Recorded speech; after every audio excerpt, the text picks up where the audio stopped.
بسیار عالی. در حال تست کردن صدا هستیم با میکروفون دوممون. متاسفانه اون ستاپ اولیه‌مون جواب نداد. ببخشید که معطل شده. الان میدونم که حدود 20 نفر در حال تماشای همین لایف هستن با پخش زنده بازی فولاد نوین اهواز و داماش گیلان در مرحله برگشت فینال پلی آف صعود به لیگ 1 در خدمت شما هستیم. علی جان. آقا منم سلام عرض میکنم خدمت تمامی همراهان ما تو صفحه یوتیوب و بارش اسپورت. فکر کنم من اولین بار اینجا از تو یوتیوب سلام میکنم و یه چیزی حدود 20 دقیقه مونده به بازی تا شروع بازی و امیدوارم که کیفیت صدا و تصویر به گونه‌ای باشه که کل بازی دوستان با ما همراه باشن. آخرین خبری که ما داشتیم ترکیب داماش اعلام شد و ترکیب تقریبا میشه گفت فقط با یک تغییر نسبت بازی با ماهشهر اگه خاطرتون باشه ما یک تغییر رو کلا تو ترکیب داریم، اونم حضور میلاد پورقلی هستش که بازی رفت تو دروازه بود. میلاد پورقلی تو دروازه داریم، علیرضا چهار دفاع ما سیامک علیزاده و زوجش علیرضا امیرخانی راست، حسین خیری چپ، پژمان نجات، سه تا هافک ما علی مصطفی، سجاد قلیبیگی و علی مصطفی هستش که خط میانی ما رو پوشش میدن. ترکیب 4-1-4-1 است به همراه پویا عزیزپور و سعید طالبی. ترکیب ما رو تو 4 هافک جلوی محمد رستمی میشه گفت حضور دارن و نوک این 4 نفر ترکیب 4-1-4-1 که ما یک زل داره که سیدعلی یحیی‌زاده هستش. ترکیب تقریبا میگم فقط اگر شما میلاد پورقلی رو فاکتور بگیرید همون ترکیب ماشر هستش که فرشاد پیوس روانه میدان کرده. آخرین خبری هم داشتیم هولوش ساعت 4 بچه‌ها میگفتن آنچنان مدیریت حضور تو ورزشگاه چشمگیر و درست نیست. بچه‌ها بعضی تو اطراف مثلا رفته بودن تو درمانگاه برای اینکه هوا خیلی گرم بود، تو درمانگاه نشسته بودن که یه ذره خنک شه. دما فکر کنید 45 درجه. آره دما تا جایی که میدونیم 43-4 درجه بوده و فعلا نمیدونم حالا بچه‌ها رفتن داخلی یا نه رو میتونیم حالا هنوزم هیچ علی جان گفتی دفاع. جالب اینه که یک گل فقط یک گل از این 11 تا رو ما تو زمان حضور فرشاد پیوس دریافت کردیم. 10 گل گذشته توی زمان حضور اکبر میساقیان بودش که برکنار شد و فرشاد پیوس اومد به جاش. فرشاد پیوس آمار فوق العاده ای هم داره تو حضورش توی برای داماش. 8 بازی سرمربی ماست و 7 کلین شیت داشته داریم. یعنی فقط ما یک گل خوردیم اونم جلوی نیروی زمینی بوده و تنها گل هم جالب اینجاست که خود میلاد پورقلی دریافت کرده. اشکان توانا تو اون دو تا بازی سه تا بازی که بوده دریافت نکرده. آره گل نخورده. امروز نهمین بازی که فرشاد پیوس داره و نکته جالب اینه که آخرین سرمربیگری فرشاد پیوس حداقل امسال واسه لیگ 2 داماشه. همینطور آخرین حضور میلاد پورقلی مثلا تو ترکیب و یه آمار جالبی هم که هست داماش 11 گل خورده داره، مشترکاً بهترین خط دفاع کل لیگه. یعنی اون طرف ما خود فولاد نوین داریم که 18 تا گل خورده تو گروه الف و میشه بهترین خط دفاع. ما و نفت گاز گشتاران بهترین خط دفاع هر دو گروه هستیم. یه جدول جالبیه که هم خط دفاعی و هم دروازه و هم خط حمله امروز با هم پیکار میکنن. تو فولاد نوین خط دفاعیش خوب بوده، داماش هم اینور خب خط دفاعیش فوق العاده بوده. 7 کلین شیت تو حضور فرشاد پیوس میتونه نشون بده که ما دفاع منسجمی رو داریم. به هر حال این آمار تا اینجا. ممنونم ازت علی جان. یه تشکری جا داره بکنم از 30-40 نفری که در حال حاضر در حال دیدن این لایف هستن. با توجه به اینکه هنوز 10 دقیقه حدوداً زمان داریم تا شروع بازی، ازتون خواهش میکنم که لینک این لایو رو با بقیه دوستاتون به اشتراک بذارید که دیگران هم بتونن بیان. این بازی رو قراره که سدلی برامون گزارش کنه، یعنی چیزی که میبینید کاملا با چیزی که شبکه باران یا بقیه جا پخش میکنن متفاوت خواهد بود و یک گزارش میشه گفت یک طرفه خواهیم داشت دیگه. آره حالا دیگه ما اگه کسی میخواد یک گزارش داماشی بشنه میتونه بیاد تو یوتیوب بازی رو ببینه. ما یه تشکرم بکنم از من پشت صحنه ما پشت این تصویره و بچه‌ها نفر اینجا هستن، بچه‌ها واقعا همه دارن زحمت میکشن. اینم دیگه آخرین بازی انشالله بعد ما میریم برای لیگ 1. اومد تشکر ویژه دیگه علی رهبر که کل فصل با علی رهبر که البته بین بازی هم میاد. آره علی رهبر با ما هست، تو گزارش بازی کمک میکنه. پوریا بالازاده بوده، خود علیرضا جان و باقی بچه‌ها که واقعا تو کل فصل زحمت کشیدن و امیدواریم که امروز هم با صعود همراه بشیم و فصل بعد یه تیم خوب تو لیگ 1 ممنونیم از خودت که به هر حال این فصل آچار فرانسه بودی دیگه، گزارش تهیه می‌کردی، گزارش می‌کردی. امیدواریم که فصل بعدم به همین شکل و البته بهتر بتونیم پیش بریم. قطعا همینطوره. ممنونم. علی رهبر هم گفتم، علی رهبر رو ما حتما میونه بازی در کنار سید علی خواهیم داشت، تحلیلاش رو خواهیم شنید. چند دقیقه مونده به بازی؟ هول و هوش 6 دقیقه میشه گفت مونده تو بازی. حالا ما ببینیم اگه بچه‌ها تو یکی دو تا دوستا قرار بود حالا ببینیم ما کمک کنه. اگر ویدیویی فرستادن ما تو صفحه اینستاگرام وارش میذاریم که از شرایط ورزشگاه و بچه‌های هواداری که اونجا هستن ببینن دیگه چه خبره. مهرگان گلبرگ هم دیدم یه دونه استوری از رخکن تیم گذاشته بود، جو بسیار عالی اونجا برقرار بود. حالا نمیدونم از تو استوری وارش اسپورت شد نشد، وضعیت اینترنت به هر حال خودت بهتر میدونی. سعی میکنیم به هر حال هر ویدیو عکسی از اهواز برسه براتون بذاریم توی اینستاگرام و سایتمون. من یه نکته‌ای هم بگم، حالا فکر کنم میریم برای لایو کم کم. علیرضا جالب اینجا بود که ما حدوداً تو 42 روز گذشته تا قبل از بازی با فولاد نوین اهواز توی رشت 38 روز فیکس میشد که ما 2 تا سفر به جنوب داشتیم. بازی اول با ماهشهر بود تو چارچوب فکر کنم هولوش 3 هفته یا هفته 26 یا 27 بود که ما با ماهشهر بازی داشتیم. دقیقه 88 گل زدیم، محمد رستمی زد، بازی رو بردیم. هفته بعدش تو رشت بازی داشتیم با شهید قندی که اونجا هم یکیچ بردیم. دوباره رفتیم بوشهر، یعنی هفته آخرمون رو رفتیم بوشهر.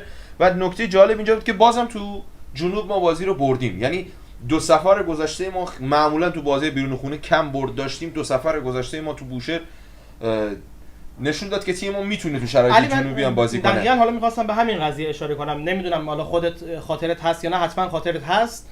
ما ابتدای فصل که قبل از اینکه قرعه کشی انجام بشه همش دوست داشتیم مثلا ما تیمای گیلانی بخوریم، بازیامون نزدیک باشه. بعد این قرعه کشی که شد گفتیم چه قرعه کشی بدی داشتیم، ولی الان می‌بینیم که اونقدر واقعا بد نبود. آره ببین علیرضا یه جورایی از یه جایی به بعد تیم مثلا به باور رسید که آقا میتونه ببره. یعنی مثلا تو شرایطی که آقا ما همیشه مقابل تیمای ما پلی آف مقابل نفت آبادان هم داشتیم که خیلی بد باختیم. یعنی هم اونجا باختیم هم تو رشت باختیم، نتیجه خیلی بد بود. ما همیشه تو شرایط جنوب نتیجه خوبی نه. حتی مثلا موقعی که میرفتیم شیراز هم نزدیک به جنوب هم میشدیم نمیتونستیم نتیجه خوبی بگیریم. اما الان نشون داد که آقا ما میتونیم تو شرایط جنوب بازی رو ببریم. و دیروزم این نکته رو میخواستم بگم، من تمرین عرقگیری میذارن یه مقدار فقط خفیف که تیم بدنی تو شرایط بازی بمونه.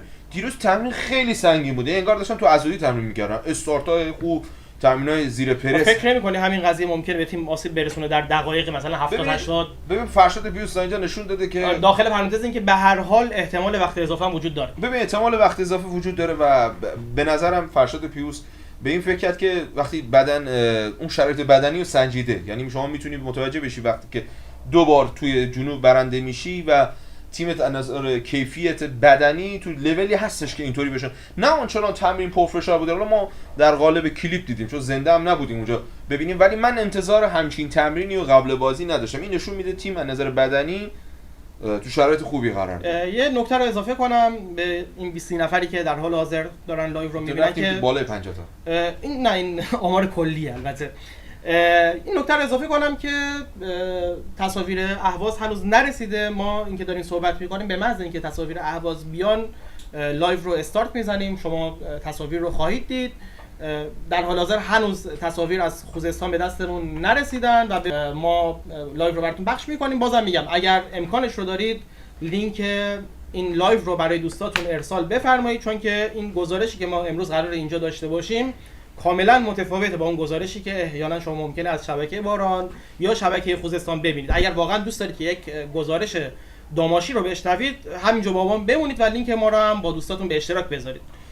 نکته آخرم این که معنا آخرین رفرشی هم که داشتیم ما هنوز ترکیب تیم فولادوی رو نداریم.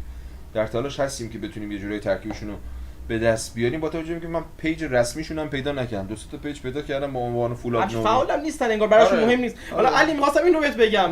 امروز داشتم اتفاقا به خانیه میگفتم ببین خیلی دردآور واقعا. ما اینجا توی رشت مثلا یک استادیوممون رو اومدیم حالا یه سکوش رو عوض کردیم، چمنش رو عوض کردیم، براش افتتاحیه گرفتیم فلان و اینا. بعد تیم ما امروز با تیم ب یه تیمی داره بازی میکنه که این تیم ب خودش استادیوم اختصاصی داره. تفاوت سطح همیشه وجود داره. چی بگم، معمولا ما میشنویم که مثلا نداریم به گفتن بدیهامون یا امورات منفیمون، این معمولا اتفاق میفته دیگه. ما حالا بهترین استادیوم حال حاضر ما سردار جنگل که اصلا وضعیت بسیار فاجعه‌ای داره، یعنی فاجعه و واسه شاید اندازه اون عمق ماجرا نباشه. جالب اینجاست که هنوزم شبکه باران 1 دقیقه 2 دقیقه هم مونده نرفته. حالا معمولا حالا دقیقه 90 اینو شروع میکنن. آره دقیقه 90 شروع میکنن. حالا امروز هم جالب اینجاست که مثلا نیمه نهایی جام باشگاه آسیای هندبال هم شبکه ورزش 8 دقیقه از زمان بازی گذشته و شروع کرده. حالا شبکه باران هم الان داره نوغانداری نشون میده. آره.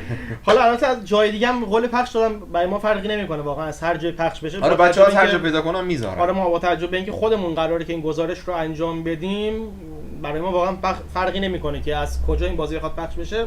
از دوستان همکار تقاضا میکنم که جای دیگه هم حالا چک بکنن که اگر از هر جایی به هر حال تصویر رسید ما اولین جایی هستیم که برای شما پخش خواهیم کرد. علی حالا همه صحبت‌ها رو کردیم، پیش بینی خودت هم از این بازی بگو. پیش بینی بازی رفت، من و علی رهبر صحبت می‌کردیم، من گفتم حداقل 3 گل. یه کلیپ هم از کنار زمین ازت اومده. آره حداقل 3 گل قبل بارون. تو رابودی گفتم علی ما قطعا 3 گل رو داریم. یعنی زمین خب اون شرایط بارون و اون شدت بارون اومد و اصلا کیفیت بازی داماشو برد زیر سوال و نتونه موقعیت شایانی رو خلق کنه. نیمه دوم که شروع شد گفتم قطعی 2 گل داریم. قطعی 2 گل داریم که قشنگ همون 2 گل زدن. میتونستیم بیشتر بزنیم. داریم. ولی به هر حال الان هم ماجرا رو نگاه می‌کنی خب اونا میان الان انتحاری بازی کنن، میان پرفشار، قطعاً توی 20 دقیقه اول میدونن چون تا بدن بیاد به اون شرایط 40 45 درجه دما عادت کنه مطمئناً فشار سنگینی میارم و حس میکنم سخت‌ترین جای ما تو بازی دقیقه 20 هستش. بله. و از 20 دقیقه اول چون بازی ماهشهر 20 دقیقه اول فشار سنگین بود، بازی با شاهین بوشهر 20 دقیقه اول فشار سنگین و اینجور که مشخصه این خودکار دست در نکنه. 20 دقیقه اول رو برنامه دارن، میدونن که تیم‌های شمالی تو اون هنوز سخت عادت میکنن به اون شرایط. به هر حال ما 20 دقیقه اول رو اگر بدون گل، بدون دریافت گل سپری کنیم مطمئنا شانس پیروزی ما بالا میره. حالا 2-1 که گفتی یه ذره نتیجه عجیب غریبی میشه، یعنی بازی خیلی سختی میشه اگه واقعا 2-1 بخواد بشه. من اصلا کلا به این تیم خیلی اعتماد دارم. این تیم از بازی مقابل شهرداری بم لول بازی بچه‌ها تغییر کرد، به خودباوری رسیدن. مثلا نمونه باردش اومدن مثلا میاد یزدانی به ترکیب یا اضافه شدن سجاد قلیبیگی بوده که همین بازی نشون داد بالاخره خودشو. هرچند بازی قبلی گل نزد اومدن مثلا میاد یزدانی و تغییر پست. ما موقعی که اکبر میساقیان تو تیم بودش ما داشتیم با حضور مثلا سجاد قلیبیگی تو پست وینگر بازی می‌کردیم و بعد حالا داخل پرانتز میونه کلمه همینجوری که داری صحبت می‌کنی من تصاویر آنتن و شبکه باران رو هم به صورت همزمان نشون بدم، می‌بینید که هیچ جایی در حال پخش نیست واقعا و خیلی عجیبه. یعنی همه جا گفته بودن پخش می‌کنیم، هیچ جا دقیقاً داره پخش نمی‌کنه. حالا ما اینستاگرام بعضی از تیم‌ها رو هم چک کنیم ببینیم مثلا چه خبره. فعلا آره خبری نیست گویا. حالا همه جان گفتن که به هر حال به زودی قراره که بازی رو آغاز کنن. فعلا خبری نیست.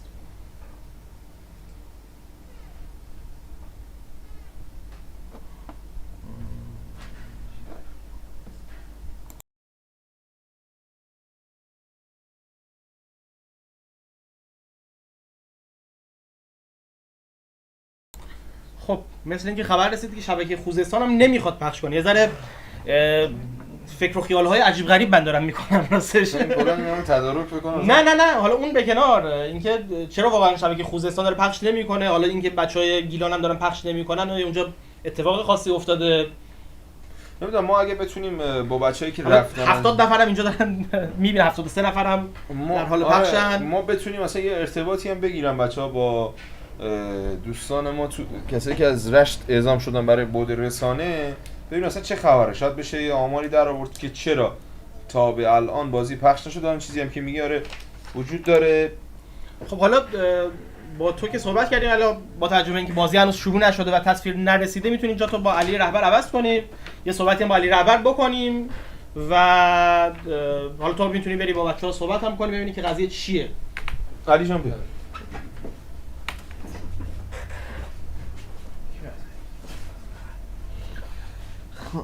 آقا سلام علیکم. سلام از اون خدمت شما و بینندگان عزیز.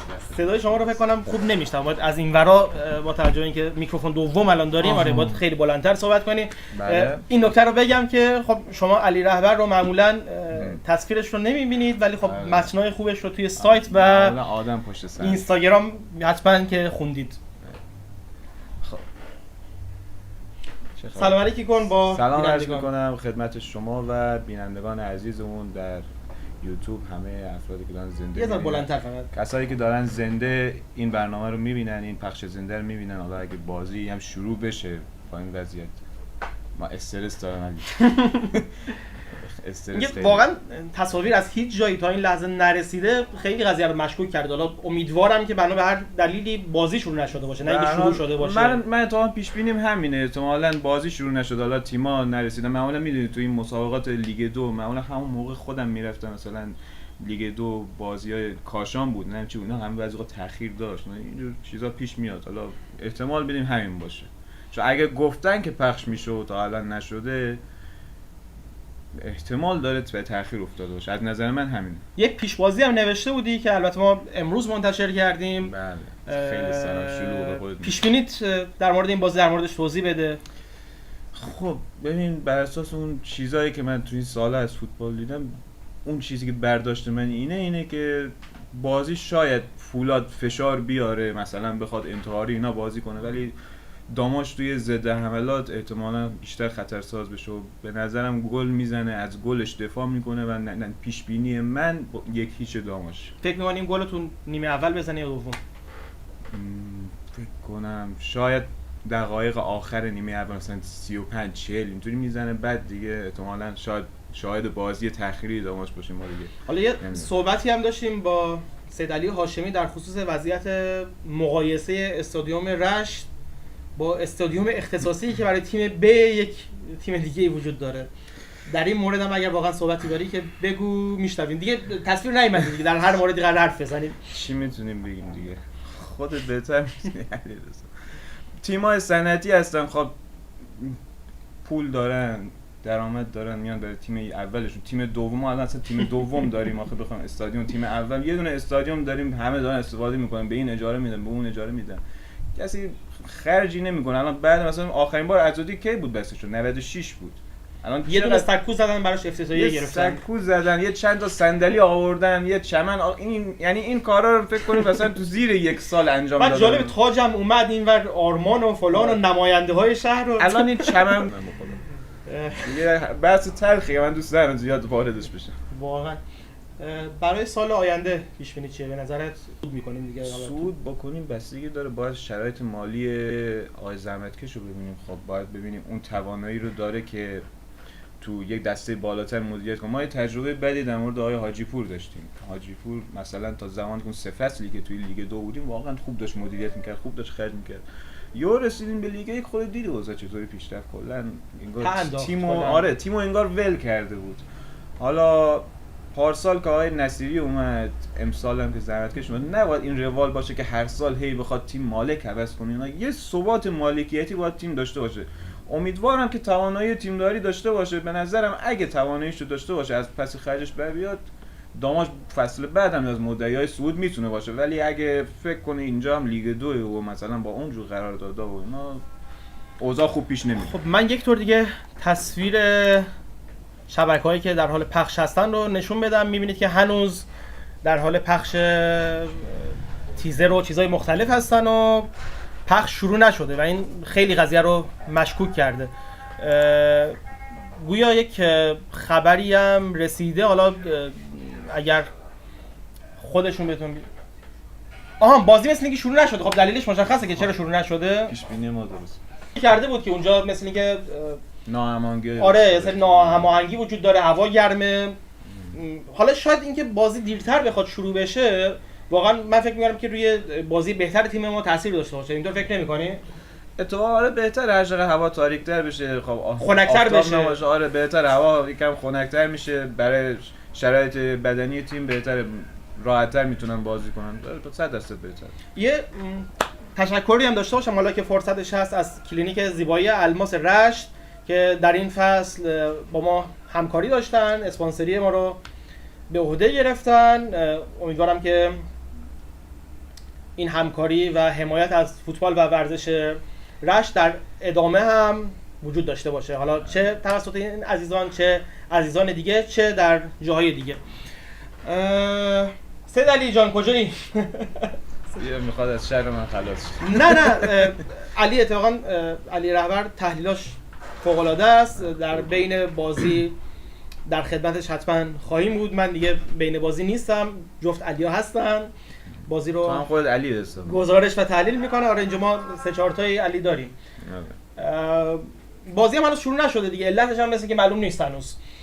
و من جام بدم به سید علی که صحبت. آره علی میتونه بیاد خودش بگه که چه اتفاقایی افتاد. 150 نفرم در حال حاضر دارن این بازی که چه عرض کنم پیش بازی رو از لایو میبینن. امیدوارم بازی هم که شروع شد همینطوری همینجا باقی بمونن. یه تصویر لایو نصف و نیمه‌ای هم داریم از اهواز، هوادارامون هستن. حالا صداشون رو اگر زیاد کنید بینندگان ما هم میتونن بشنون. متاسفانه تصویر رو نمیتونیم بندازیم. نه لایو اصلا قطع شد. واسه همینو بگم که لایو متوقف شد وسط کار، نمیدونم چرا. جالب اینه که بازیکنای داماش داشتن عکس تیمی هم میگرفتن. حالا هرچی هست انگار از تیم فولادیه، از تیم اهوازی فولاده. خب پس علتش مشخص نشد که چرا هنوز بازی پخش نشده. من دیگه اصلا رفتم بیرون که بتونم حداقل همه جا رو چک کنم. هیچ ترکیب تیم فولاد هم که نیومدن. نه ترکیب تیم فولاد هم نیومده. چون البته داخل‌تر خیلی بیرون از کادری. آره من یه تشکر می‌کنم از علی رهبر که اومد کلی. حالا بین چیزام قرار باشه دیگه، بین خود گزارش بازی قرار باشه و از تحلیلاش استفاده کنیم. آره حتما استفاده می‌کنیم، چون بازیایی که ما لایو داشتیم خودمون هم استفاده کردیم.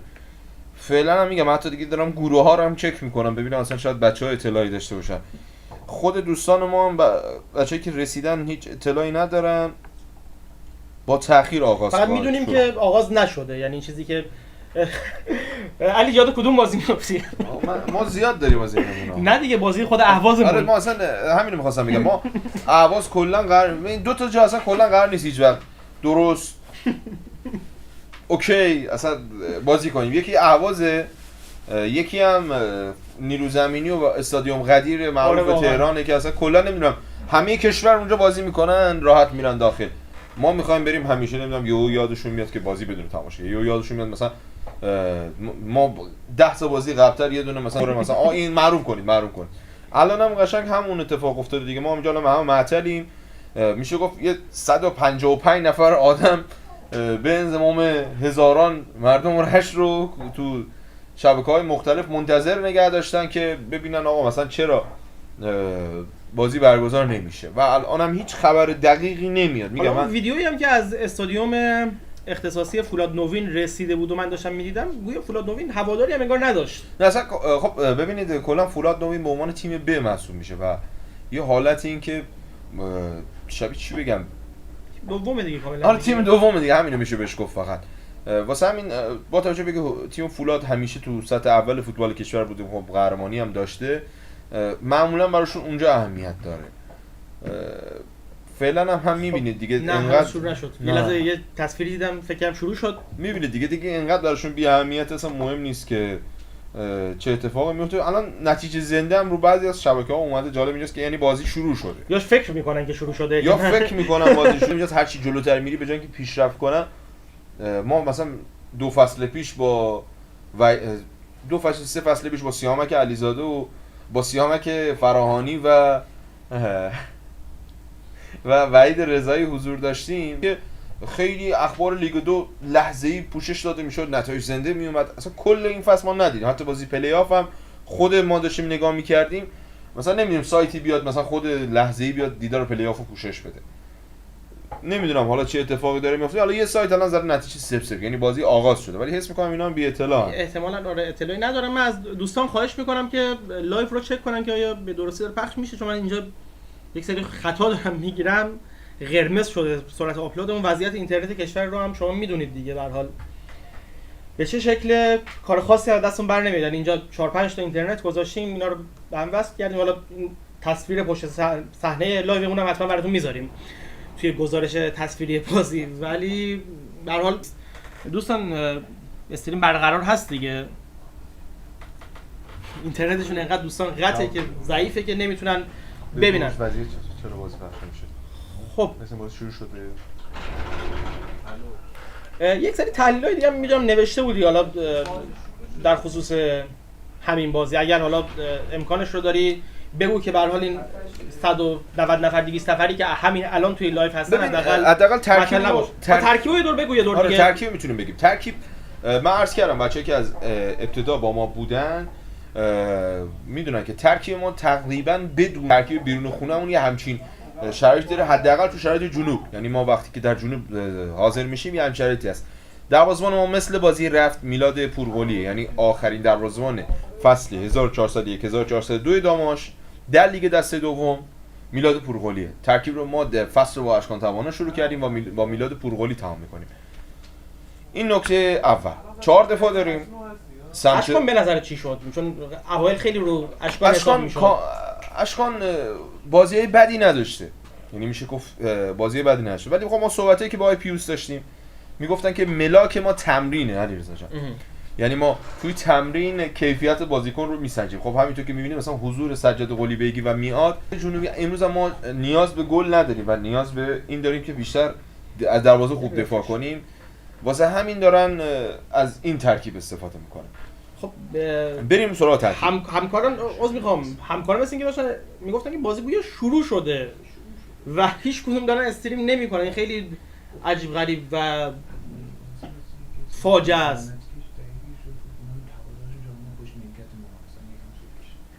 ای خدا. خب مثل این خبر رو اعلام کنید دیگه. به هر حال مثل اینکه یه درگیری نام نبرید. آره مثل اینکه یه درگیری بوده با عوامل برگزاری که چرا مثلا هواداراشون اومدن پشت نیمکت ما و یه تأخیر ابتدای بازی به این دلیل بوده. حالا اینکه چرا هیچ رسانه‌ای داره پوشش نمیده، در صورتی که حالا من میدونم خب سیمای باران همراه تیم مثلا بله خبرنگار اعزام کرده. شبکه خوزستان هم مثل اینکه شبکه خوزستان هم که قرار بود پخش کنه که اینم نداریم. ترکیب اگه حوصله هست ما بگیم. آره علیرضا امیرخانی، سیامک علیزاده زوج خط دفاعی ما رو در مرکز تشکیل میدن. حسین خیری دفاع راست، پژمان نژاد دفاع چپ و محوریت محمد رستمی مقابل 4 دفاع ما. یعنی محمد رستمی رو داریم، بعد 4 تا خط هافک ما رو علی مصطفی و سجاد قلی بیگی تقریبا جلوی محمد رستمی بازی میکنن. خب معمولا تو دفاع میان باز میشن میان کنارها. ترکیب یا حالت 4-3 میکنن، 4-3-2-1. دو سمت ما رو سعید طالبی در چپ، پویا عزیزپور در راست که بتونه به دفاع راست کمک کنه، چون حسین خیلی پست تخصصش دفاع میانیه. ما پویا عزیزپور رو میاریم تو این پست بازی میدیم که بتونه توپای یه جورای سریع پشت حسین خیری رو پوشش بده و تقریبا یه حالت 5 دفاعه داریم تو بعضی از دقایق بازی. سید علی یحیی‌زاده هم که در نوک بازی میکنه. این میشه 11 ترکیب 11 نفری ما مقابل ماهشهر هم همینطوری بازی کردیم. ولی محوریت محمد رستمی بود که گل هم دقیقه 88 محمد رستمی زد.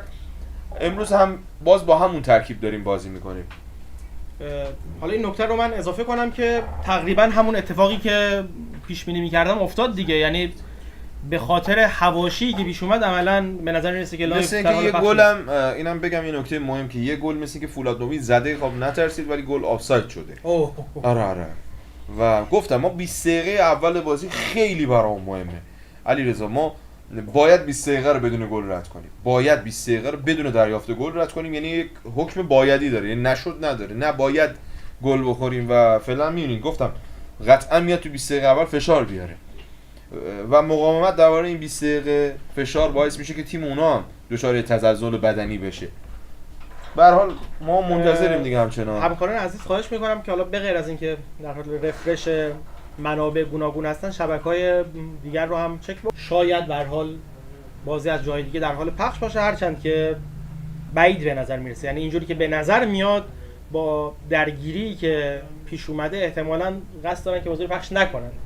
یعنی این تلاش فولادیاس به نظر میاد که حالا اونجا خیلی عامیانه بخوایم بگیم که بخوان سر داماش رو ببرن. میشه آره هم چیزی هم پیش بینی کرد. به هر حال ما تجربه‌های این چینی تو پلی آف داشتیم دیگه. ما با نیرو زمینی تو پلی آف بازی رفت 0-0 کردیم، بازی برگشت تو رشت سر اتفاقات عجیب غریب و مثلا شکستگی کتف میثم میرپسندیده از همون بازی استارت خورد. و جالب اینجاست که خطای میثم رو گرفت داور. وحید به هر حال امروز هم پلی آف، ما همیشه تو پلی آف ها منتظر اتفاقات عجیب غریب هستیم، مخصوصا اهواز که دیگه برای ما یه جورایی حکم امپراتور اتفاقات عجیب غریب رو داره.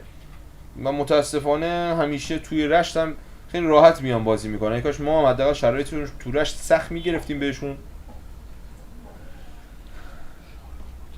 خب از یک جایی یه لایو نصف نیمه‌ای به دستمون رسیده که البته قابل پخش نیست، ولی وضعیت بازی رو فکر کنم تا حدی بتونیم متوجه بشیم. علی جان این خب اینم قطع شد. آره واسه قبل بازی بود که الان رفرش شد اومد بالا و هنوز حالا جا داره که واقعا از نوبه خودمون به نوبه خودمون یک عذرخواهی داشته باشیم از مخاطبین محترم وارش اسپورت و داماشه محترم. اتفاقی که افتاده واقعا اینکه اونجا حالا درگیری به وجود اومد و اجازه پخش ندادن و پیش کدوم از جایی که اعلام کردن که قرار بازی رو پخش کنن دارن بازی رو پخش نمی‌کنن، واقعا چیزی نبوده که ما بتونیم کنترلش کنیم. امیدوارم که به هر حال این مشکل به زودی زود حل بشه، ما بتونیم تصویر بازی رو به دست شما برسونیم. امیدوارم با رایزنیایی که در اهواز صورت میگیره این اتفاق بیفته.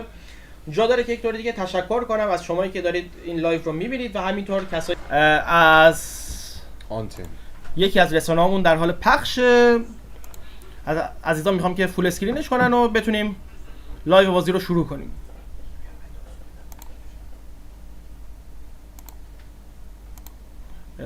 به زودی ما با پخش بازی در خدمت شما از همینجا از همین کانال خواهیم بود که مشکل خاصی البته نیست و به زودی زود لایو پخش خواهد شد. خیلی خوب علی جان تصویر داریم. بله یه سلام و درود و عرض ادب مجدد خدمت تمامی همراهان ما در صفحه یوتیوب وارش اسپورت، دوستان تیم داماش گیلان داشته باشیم. ما با حدود 20 دقیقه بیشتر قطعا تأخیر بازی رو پخش میکنیم، یعنی کلا تازه اولین تصویری که به دستمون رسید ما هم در اختیار شما قرار گذاشتیم که بتونید بازی رو به راحتی ببینید. من یه بار دیگه ترکیب رو خیلی سریع عرض کنم. میلاد پورقلی درون دروازه هستش، علیرضا امیرخانی، سیامک علیزاده، پژمان نجات، حسین خیری، محمد رستمی، علی مصطفی، سجاد قلیبگی، سعید طالبی و یه موقعیت هم هست که داور در سود خودش میدم و خطا به سود تیم فولادوین اهواز اعلام میشه. عرض میکردم سعید طالبی، پویا عزیزپور و سید علی یحیی‌زاده 11 مرد امروز فرشاد پیوز هستن. ورزشگاه هم تقریبا خالی از تماشاگر هستش دوستان عزیز، با توجه به اینکه حدود 200 نفر از هواداران تیم داماش گیلان خودشون رو هر طوری هست رسوندن به اهواز و بازی رو به طور از نزدیک بازی رو تماشا میکنن. تیم فولاد نوین هم گویا تو این 20 دقیقه ضربه به سمت دروازه داشته، گل هم زده اما آفساید اعلام شده. به هر حال نتیجه همچنان 0-0 هستش. باز ما سایت ها رو هم چک میکنیم چون اصلا قطعا نمیشه اتکا کرد به خدمت شما نکات حاشیه‌ای رو عرض خواهیم کرد. بازیکن تیم فولاد نوین اهواز، من ترکیب فولاد نوین هم ندارم، مثلا روی هیچ سایتی هم نیومده. نکته جالب تر اینه که روی سایتی نیومده و ترکیب فولاد نوین هم نداریم. پشت محوطه جریمه بازیکن تیم فولاد نوین توپ رو در اختیار دارن. پاسکاری‌های بازیکن تیم فولاد حرکت در عرض میبرن به کنارهای محوطه جریمه داماش، همچنان پشت محوطه جریمه بازی رو با حوصله داره انجام میده. حالا ارسال به داخل محوطه جریمه نمیاد، این سمت مخالف توپ رفته بیرون و ضربه شروع مجدد رو باید میلاد پورقلی بزنه. دروازه‌بان دو بازی گذشته داماش که به طور فیکس تو ترکیب قرار گرفته، میلاد پورقلی که بازی قبل نکته جالب اینجا بود که ما صحبت میکردیم به خاطر کار با پای بهتر نسبت به اشکان توانا ترجیح داده شده بود. البته این نکته بود که بچه‌ها کنار زمین میگفتن ولی خوب کار کرد تو این چند تا بازی که برای داماش بازی کرد، بجز بازی نیرو زمینی که گل بد داشت. امیدوارم حالا این خاطره دیگه براش تکرار نشه. تو از سمت چپ در اختیار بازیکن تیم فولاد است، حسین خیری زیر توپ میزنه برمیگرده یه مقدار عقب‌تر، همچنان بازیکن تیم فولاد نوین اهواز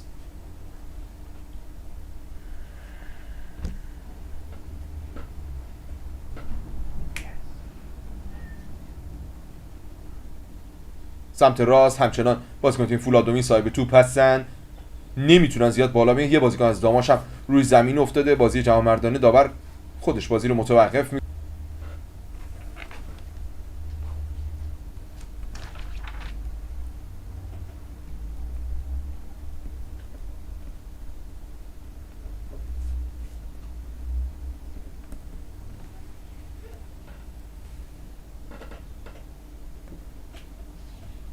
که بازی هم سریع آغاز شد و یه کورنر گرفت برای تیم فولاد نوین اهواز داور این دیدار.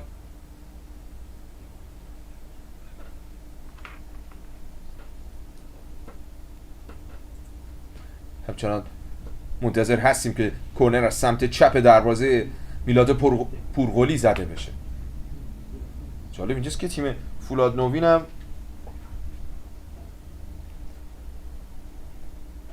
آنچنان به تب و تاب نمیزنه تو این لحظات از بازی، خیلی آرام میخوان و با حوصله حداقل نیمه اول رو سپری کنن. حالا ارسال بلند فرستاده میشه با پای چپ، میلاد پورغلی مشت اول توپ برمیگرده پشت محوطه جریمه. سجاد قلیبیگی به دنبال توپ هست، تاثیر اول رو بازیکن تیم فولاد میزنه، زیر توپ کشید مدافع تیم فولاد نوین اهواز، توپ رفت به سمت چپ. حسین خیری تعادلش به هم میخوره و قطعاً خطا هستش و روی زمین افتاده حسین خیری مدافع تیم داماش، که جالب اینجاست که هر دو سمت بازی میکنه، یعنی میتونه هم پست دفاع میانی بازی کنه هم دفاع راست. حسین خیری بازیکنی که بازی قبل دفاع میانی ما بود تو ترکیب سه دفاع ما و این بازی رفته به دفاع کنار و جایی که معمولا مهرام دامادی و پویا عزیزپور و هر داماشی بازی میکردن در ترکیب حاضر است. توپ در اختیار بازیکن تیم فولاد نوین قرار میگیره. ارسال بلند به مقابل محوطه جریمه تیم داماش گیلان،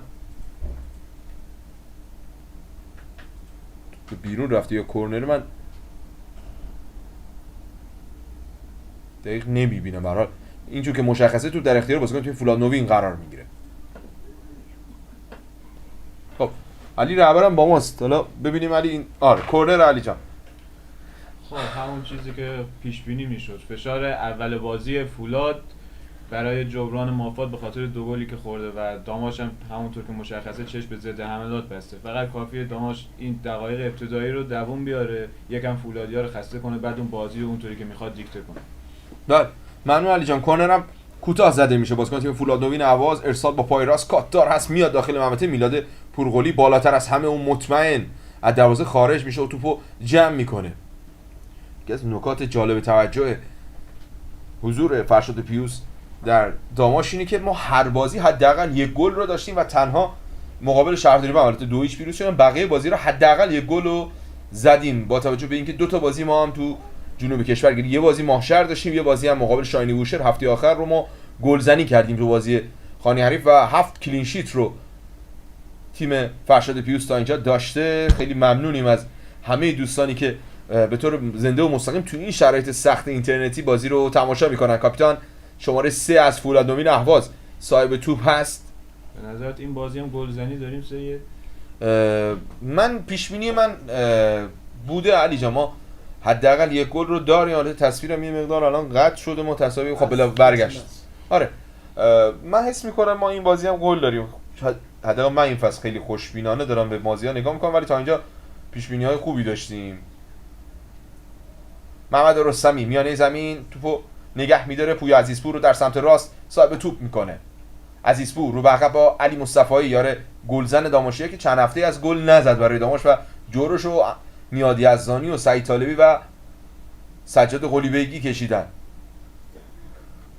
توپ از دست رفت، پژمان نجات بود که توپ از دست داد. حالا داره ضد حمله میزنه تیم فولاد نوین اهواز، بچرخه ببینه سمت چپ، چند تا بازیکن صاحب توپ هستن همون سمت فشار میارن پشت محوطه جریمه. بازیکن تیم فولاد نوین اهواز یه توپ ربایی عالی از سیامک علیزاده، همچنان بازیکن تیم فولاد نوین اصلا فرصت شوت زنی رو بهش نمیده. محمد رستمی و بقیه هافبک‌های تیم دامار. توپ رفت به سمت راست، اتصال داخل محوطه جریمه، ضربه سر اول و با فاصله زیاد توپ از بالای دروازه میلاد پورغلی به بیرون میره. ضربه شوری مجدد، یه بازیکن هم از داماش روی زمین افتاده. تصویر هواداران تیم فولاد هم میبینید که این سمت دقیقاً پشت نیمکت. حس می‌کنم میخوان به علی به هوادار ما نزدیک بشن بیشتر، یعنی یه حالت جنگ روانی طوری که معمولا میدونی تو اهواز این اتفاقات میفته دیگه، خودت هم اهواز میدونی شرایط چطوری بوده. همه دوست دارن با آدمای معروف نزدیک شن. آخه فولاد نوین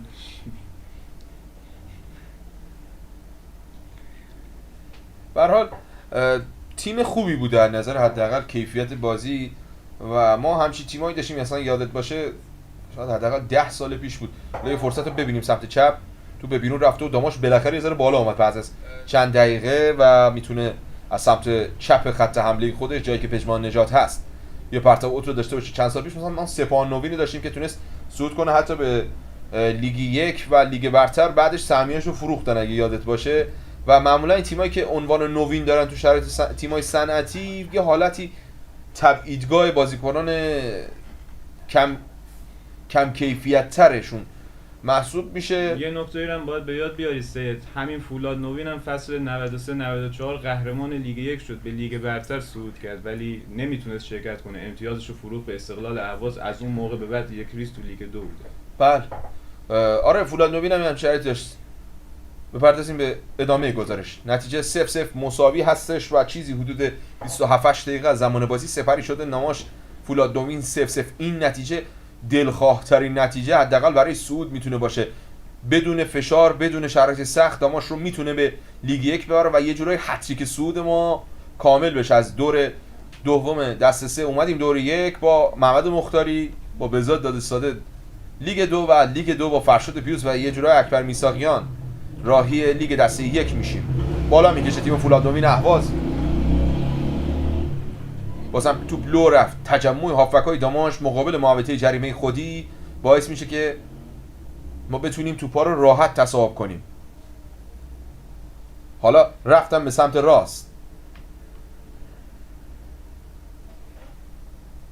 توپ فرستاده میشه به داخل محوطه جریمه. میلاد پورقلی تو میگیره، سریع با پژمان نجات کار میکنه، زیر توپ نمیکشه پژمان با رستمی.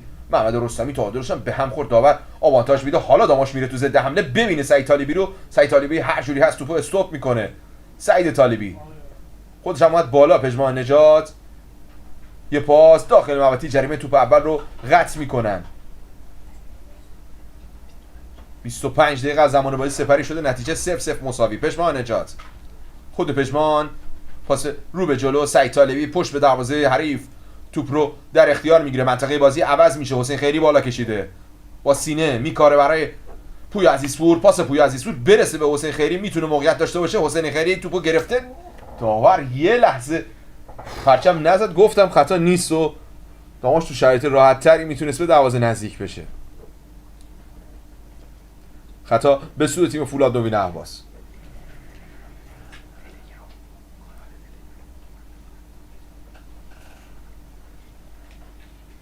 بازی به جریان افتاده، سمت راست بازیکن تیم فولاد نوین اهواز خودشون هم میدونن نمیتونن آنچنان با فشار زیاد علی جان بیان رو خط محوطه جریمه ما. ببین نکن تجمع خط هافک ما رو، اون 4 هافک میانی همونطور که گفتم پویا عزیزپور از همین سمت چپ اگر ببینی علی مصطفی، محمد رستمی، انتهام سجاد قلیبیگی هستش. حالا توپ اومده به سمت چپ، ارسال رو تیر 1 سیامک علیزاده قطع میکنه. اونا مجبورن اینطوری بازی کنن، چیزی برای از دست دادن نداره. با توجه به اینکه فشار آنچنانی هم نمیبینم، من انتظار داشتم خیلی قوی‌تر بازی کنن. حالا علیرضا اینجا هست میبینه، ما یه نکته‌ای هم داشتیم قبل بازی مربوط به ورزشگاه، یه چمن مصنوعی هم، یه چمن 11 به 11 اون پشت هم کامل مشخصه، یعنی 2 تا چمن دارن.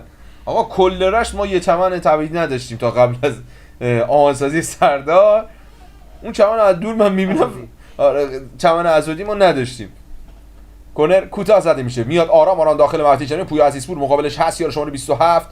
حالا میاد توپو عقب‌تر، عزیزپور همچنان مقابل بازیکن حریف، یه پاس چیپ، رستمی یه لحظه توپ رد شد، عزیزپور داخل محوطه جریمه یه ضربه با پای راست تو بین را بلوکه شد، داره میره به سمت مخالف. داماشی هم نمیذارن توپ به بیرون بره، پرتابوت به دست نمیاد. رو بغل باره از سمت چپ، یه جورایی برنامه دارن برای سمت چپشون.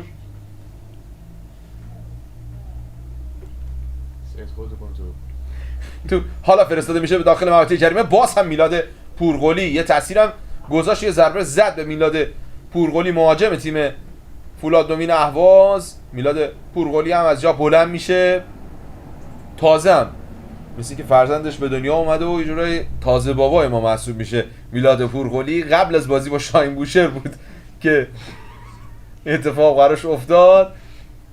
به یاد این گزارشگر خطا به سود تیم فولاد نوین اهواز هست. فرشاد پیوس هم میبینید در تصویر که کنار زمین حاضر هستش،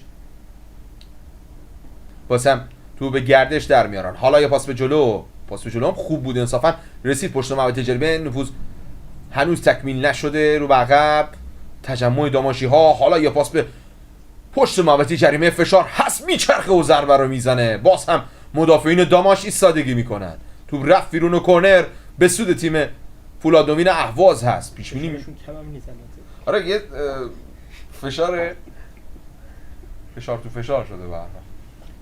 فعلا حرفت گرفته سید 20 دقیقه و 20 دقیقه اول خوب دارن فشار میاره. بله الان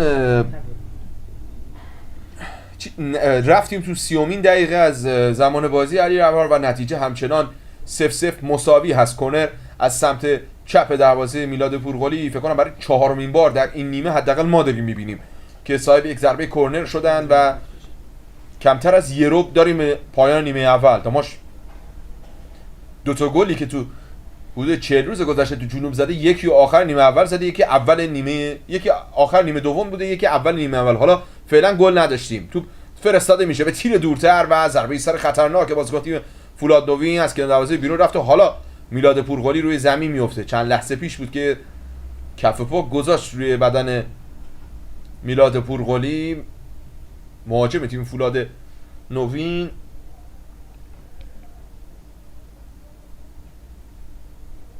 ببینیم وضعیت میلاد پورقلی چطور هست. مصطفی چراغیان هست که فکر کنم به میلاد نزدیک شده، داورم اشاره میکنه که از اون منطقه دور بشه. اینم تصویر هواداران خونگرم و دوست داشتنی تیم داماش گیلان. چیزی حدود 13-14 ساعت از دیروز هولوش ساعت 8:30 از رشت حرکت کردن دیگه. هر طوری بود خودشونو تو اهواز نگه داشتن بچه‌ها دیگه، تو درمانگاه ها و هر جایی که کولر روشن بوده موندن تا بازی شروع بشه. میلاد پورقلی از کنار دروازه، ضربه بلند او میاد به زمین تیم فولاد نوین. ضربه سر اول رو هر طوری هست پوی عزیزپور میزنه اما نمیرسه به سعید طالبی. برمیگرده استوپ علی مصطفی یا پژمان نژات بود که استوپش هم ناقص بود، توپش به بیرون رفت. فکر کنم داور خطا گرفته. بله خطا روی پژمان نژات گرفته شده. من تیم داوری هم ندارم، حداقل میتونیم اسم تیم داوری رو بچه‌ها در بیارن از تو سایت‌های مختلف. خب نمیخواد باش نخواست. علی جان تو خودت که میدونی ما وضعیت مناسبی از جهت اینترنت نداریم. بله بازی دوباره از سر گرفته میشه. داماشی‌ها خیلی راحت توپو از دست دادن. طبیعی هم هست با توجه به اینکه بازی رفت و ما 2-0 در رشت با گل‌های سجاد قلیبیگی و میاد یزدانی بردیم تو هوای بارونی. هم جالب اینجاست که بازی برگشت همین الان هوا اصلا شبیه هفته گذشته نیست و ما شروع بازی اون سیل وحشتناک بود، بعضی جام اعلام تگرگ هم بوده، اما الان می‌بینیم رشت هوا خوبه. فولاد اونجا اهواز هم خیلی ولی همون آب و هوا روی نتیجه خیلی تاثیر داشته. ما طبیعتا نشون دادیم تو آب و هوای بهتر میتونستیم راحت‌تر ببریم. توپم از سمت چپ به بیرون رفت و پرتاب به سوی تیم داماش هست. 32مین دقیقه از زمان بازی تمام شد و داماش و فولاد نوین 0-0 مساوی هستن. ما نشون دادیم نیمه دوم اگه بارونمون میتونستیم راحت‌تر ببریم. 3-4 تا موقعیت صد و نزدیم. یه جا خود میاد میتونست دبل کنه، یه ضربه تیر زدیم. به هر حال من هنوزم اعتقادم اینه اون بازی باید 5-6 میشد. آره ما خیلی کار سختی نبود زدن 5 گل به تیم فولاد نوین.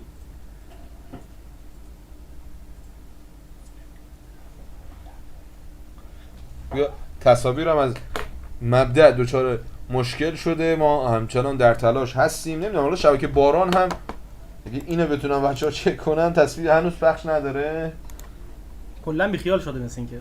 بله خب تصویر رو من آره مثل اینکه واقعا دیدی که قطع شده بود از مبدأ. حالا امیدواریم که هر وقت تصویر اومد به هر حال ما هم برمیگردیم، یعنی از مبدأ. شبکه باران تو همچین روز حساسی داشت طرز تهیه باقلاقات رو نشون می‌داد. مثل همیشه دیگه علی جان. تصویر چرا استادیوممون اینطوری؟ همه چیزمون به همه چیزمون میاد دیگه علی جان.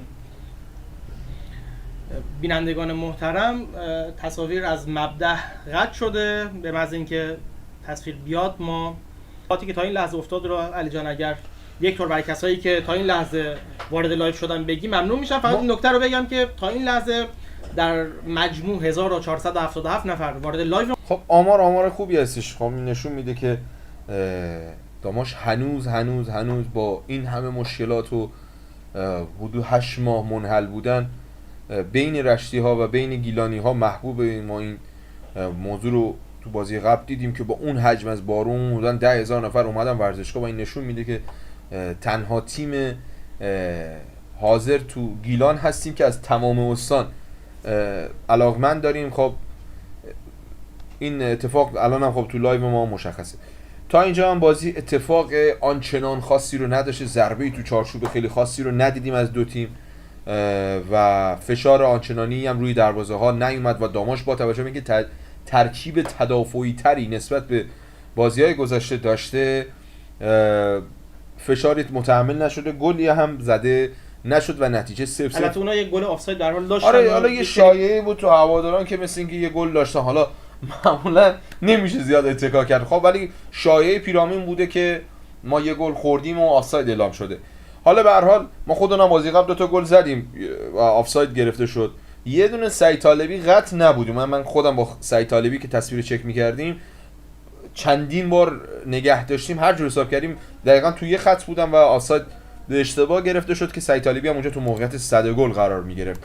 به هر حال نتیجه 0-0 مساوی است. ما 30 دقیقه رو قطعاً رد کردیم تا الان فکر کنم آره دیگه فیکس دقیقه 36م بازی هستیم و ما بازی هم نداریم. علی جان امیدوارم این قطعی که دوباره صورت گرفته به خاطر همون بحث‌های جنگ و جدل‌های قبل از بازی نباشه، چون به نظر میومد که حالا می‌خواستن از پخش بازی توسط رسانه‌های گیلانی ممانعت کنن که حالا یک درگیری‌هایی هم با مالک و مدیر عامل و اینا به وجود اومد.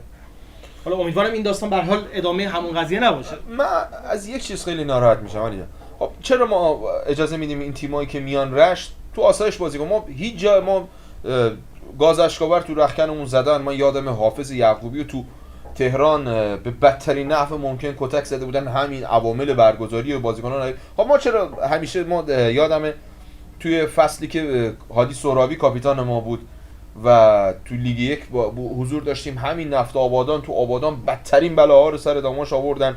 همون فصل هم جالب اینجاست خود نفت آبادان از گروه ما صعود کرد به لیگ برتر. خب چرا باید ما همیشه بیایم شرایط تو رش راحت کنیم؟ خب چرا ما شرایط رو براشون سخت نکنیم؟ دیگه تو انزلی که دیگه انواع بلا سر ما میاد، حالا بهش نمیپردازیم، تو این چند وقته دیگه جای بحث نداره. ولی خب معمولا اصلا تو داخل شهر تو داخل گیلان و بیرون گیلان همیشه ما تو شرایط سخت بازی دیدیم، تو شرایط سخت هوادار رفته داخل، تو شرایط سخت بازیکنامون فوتبال بازی کردن. خب چرا همیشه نحوه میزبانی ما درست باشه و نحوه میزبانی تیم‌های حریف اینطور غلط؟ حالا شاید دلیلش این باشه که خیلی از این تیم‌ها هوادار ندارن. نمیدونم واقعا. اصلا تیم هوادار و بی هوادار نداره، با هوادارش همین بوده، بدون هوادارش هم همین بوده. به هر حال امیدوارم که این مشکلات هم حل بشن. دوستان عزیز ما هنوز تصویر رو نداریم. علی رهبر میدونم توی تصویر نیستی، حالا اگر بلندتر صحبت کنی صدای تو رو مخاطبان محترم وارش اسپورت خواهند شنید. با توجه به لحظاتی از بازی که بازی رو تونستیم ببینیم، هنوز پیش بینیت همونه؟ فکر می‌کنی که بازی یکیش میشه به سود ما؟ هنوز پیش بینی اونه که بازی یکیش میشه، ولی این دفعه میگم گل نیمه دوم میزنه.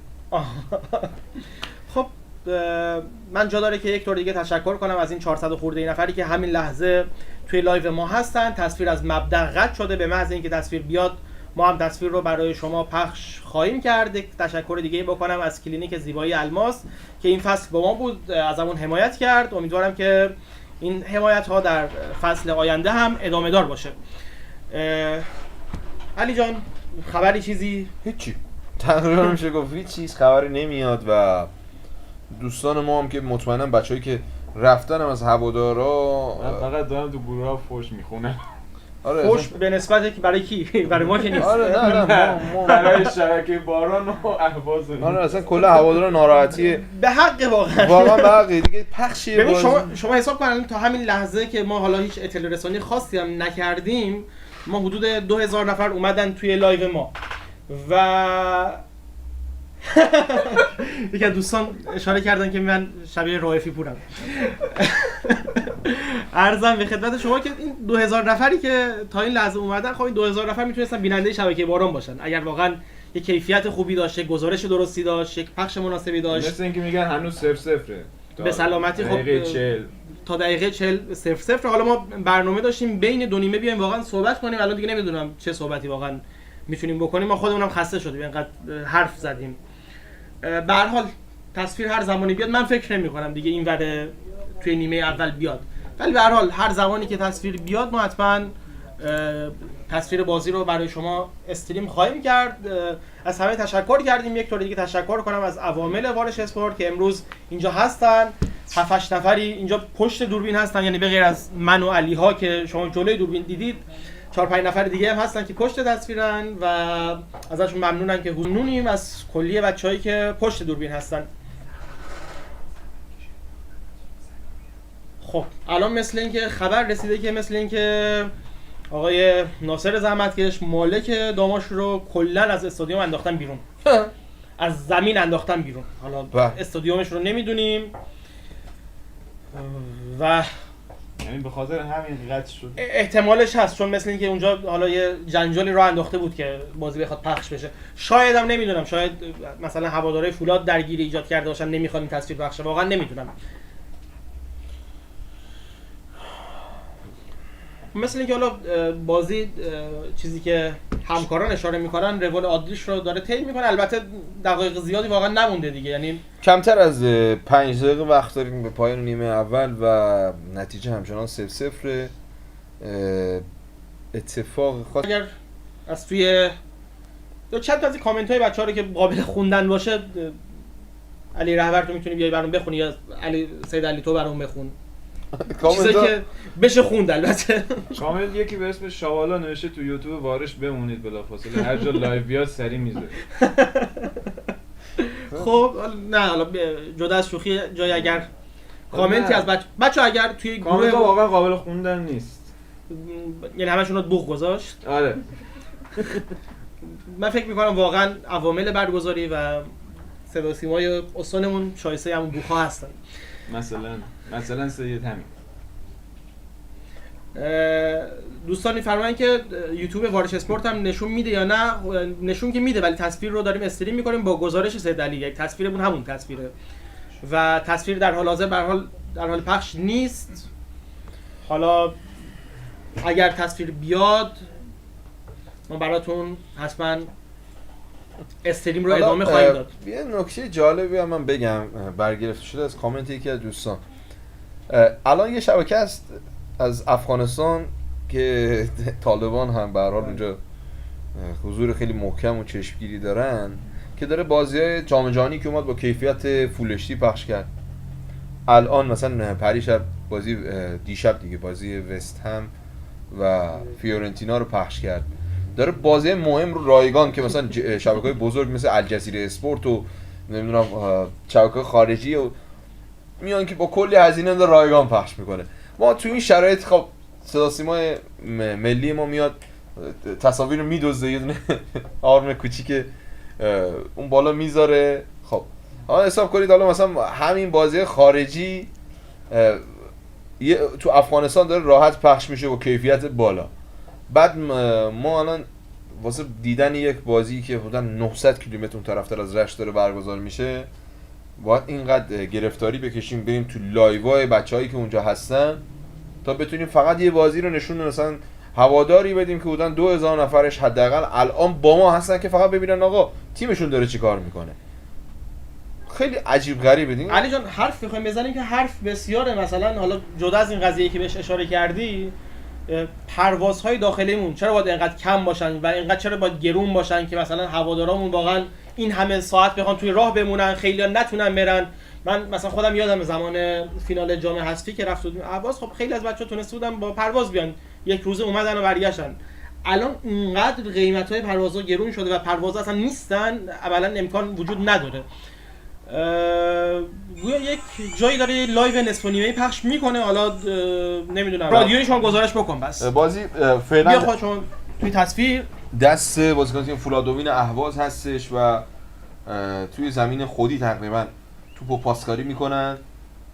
طبق همون چند دقیقه‌ای که ما تونستیم بازی رو پخش کنیم دارن بازی رو ادامه میدن و فشار آنچنانی که بتونن دروازه ما رو تهدید کنه یا میلاد پورقلی رو به زحمت بندازن ندارن. توپا رو فقط در عرض زمین به هم دیگه میرسونن. تو الان در سمت چپ خط حملهشون حاضر هست با ارسال با پای راست داخل محوطه چرمه. باز هم ضربه سر اول رو داخل محوطه ما میزنیم، چیزی که کمتر در زده‌ای که رفته به پست دفاع آخر در متن زدن تمامی ضربات هستی حرکت باز هم داخل محوطه جریمه بلا فاصله توپ دور میشه. پویا عزیزپور به دنبال توپ هست، توپ رفت بیرون و پرتاب اوت به سود تیم فولادنوین اهواز هست. بازی هم سریع میخوان شروع کنن، 45 دقیقه دیگه با تموم شده باشه اینطور که من دارم حساب میکنم. همچنان بازیکن تیم فولادنوین اهواز پشت محوطه جریمه و در هولوش قوس میانه زمین توپ رو پاسکاری میکنن. حالا میانن یه خط بالاتر مثل چند لحظه قبل پشت محوطه جریمه ارسال، باز هم بازیکن داماش تاثیر اول رو گذاشتن. توپ باز هم از منطقه خطر دور میشه، زیر توپ میزنه. فکر کنم علی مصطفایی بود که مقابل محوطه جریمه خودی توپو از منطقه خطر دور کرد. ما حداقل میتونیم اینطوری گزارش صوتی رو داشته باشیم. نتیجه هم که 0-0 هستش تا همین موبایل لحظه. میتونی اینجا هم بذاری که حالا بینندگان بتونن چهره‌ت هم ببینن، شاید جذاب‌تر بشه اینطوری. خود تصویر نه شو خود دستت بگیر. آره. موقعیت همچنان هست برای تیم فولادنوین اهواز که صاحب یک ضربه خطا شدن سمت چپ، جایی که اون سمت ما پژمان نجات رو داریم.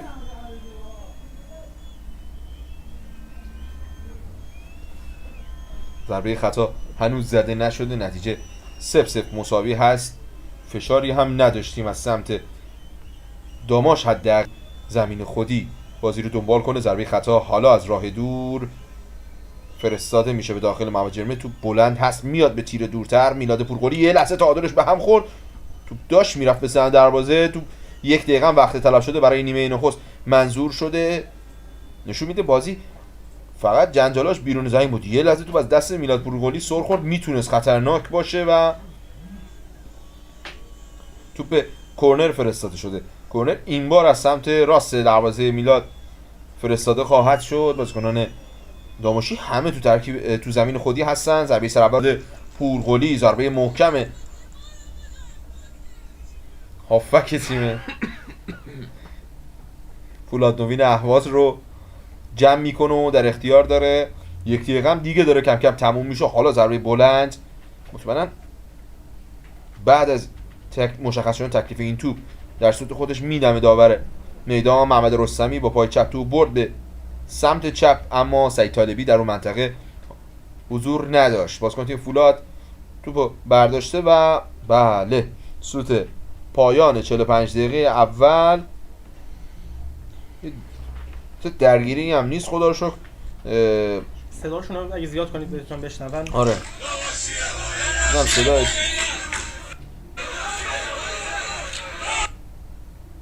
صدای تشویق هواداران یه لحظه اومد. با داورم هو میکنم.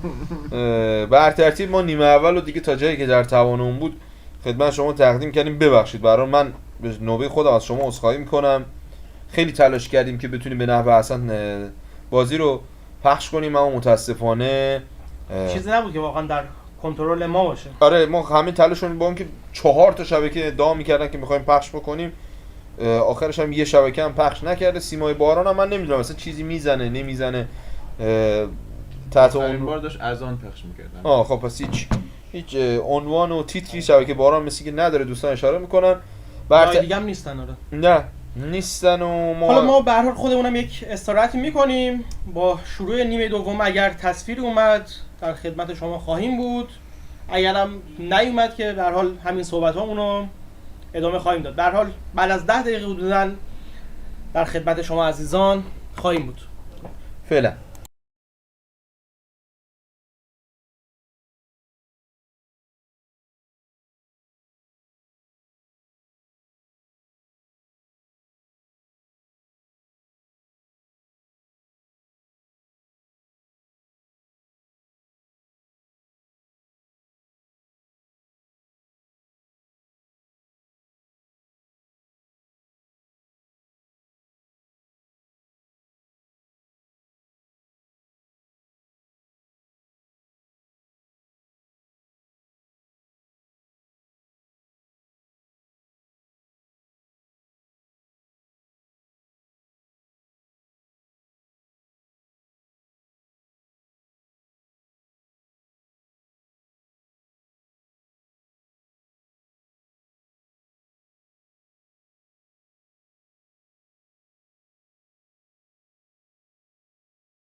خب درود مجدد خدمت شما مخاطبین عزیز وارش اسپورت، داماشه گرامی.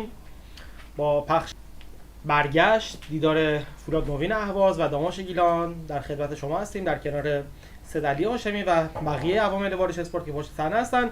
یه خبر خوب همین ابتدای لایف خدمتتون عرض کنم. یه تماسی داشتیم با رحمان قاسمی، خبرنگار اعزامی گیلان به اهواز. گفتش که به هر حال لایف در نیمه دوم پخش خواهد شد و تصویر خواهیم داشت. این قول رو حالا به ما داد، حالا اینکه این قول چقدر عملی بشه نمیدونیم، ولی به هر حال این قول رو ما گرفتیم و امیدواریم که به هر حال بتونیم به خوبی با پخش نیمه دوم این بازی در خدمت شما باشیم. هنوز که هنوزه بازی شروع فکر می‌کنم نشده و تصویری هم نیومده، ولی به هر حال چیزی که اعلام شده اینه که در نیمه دوم تصویر خواهیم داشت. داشته باشیم خدمت تمامی همراهانمون که بازی نیمه اول رو هر طوری بود با ما همراه بودن، خیلی تشکر داریم ازشون. نیمه اول بازی آنچنان موقعیت‌های چشمگیر و فشار خاصی رو نداشت، مخصوصا سمت داماش که بیشتر تو لاک دفاعی ما فرو رفتیم حداقل نیمه نخست رو، و نیمه دوم باید ببینیم که به چه صورت هست. فعلا هم علیرغم اونطور که شما گفتید قول‌هایی که به ما دادن هنوز رو هیچ صفحه ما نداریم پخش مستقیم رو. نیمه نخست ما با ترکیب مشابه بازی با ماهشهر به زمین رفتیم، فقط میلاد پورقلی در دروازه بود، علیرضا امیرخانی و سیامک علیزاده، پژمان نجات در چپ، حسین خیری در سمت راست، محمد رستمی محوریت داماش رو در میانه زمین داره، علی مصطفی، سجاد قلیبگی، سعید طالبی، پویا عزیزپور در راست و نوک خط حمله ما هم که سید علی یحیی‌زاده بود.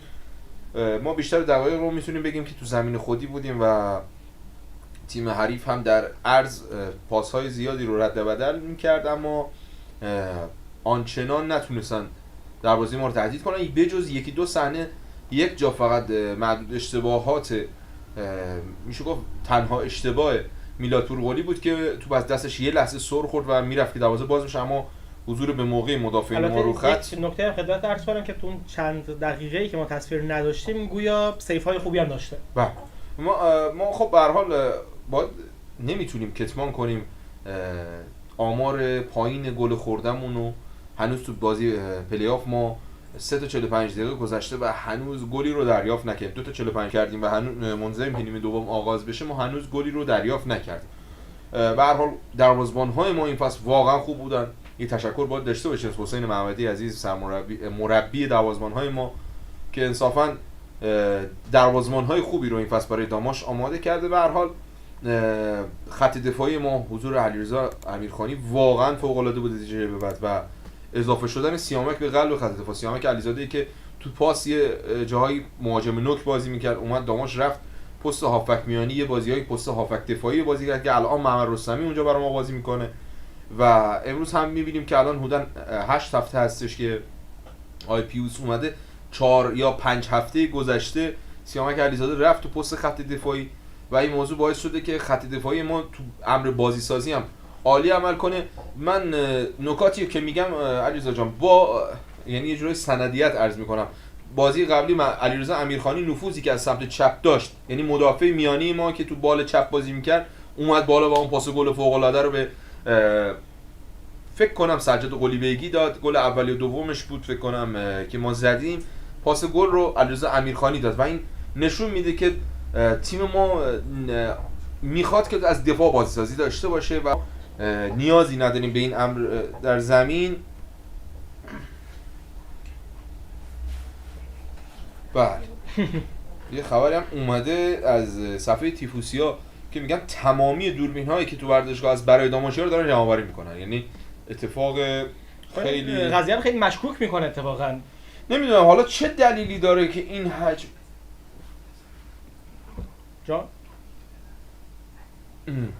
خب ما هم حالا میتونیم این خبر رو پوشش بدیم تو صفحه وارش اسپورت یا توییت وارش اسپورت، کانال تلگرام مخصوصا کانال تلگرامیمون اینه که تمامی دوربینا رو دارن جمع میکنن. این دیگه واقعا نور علی نور.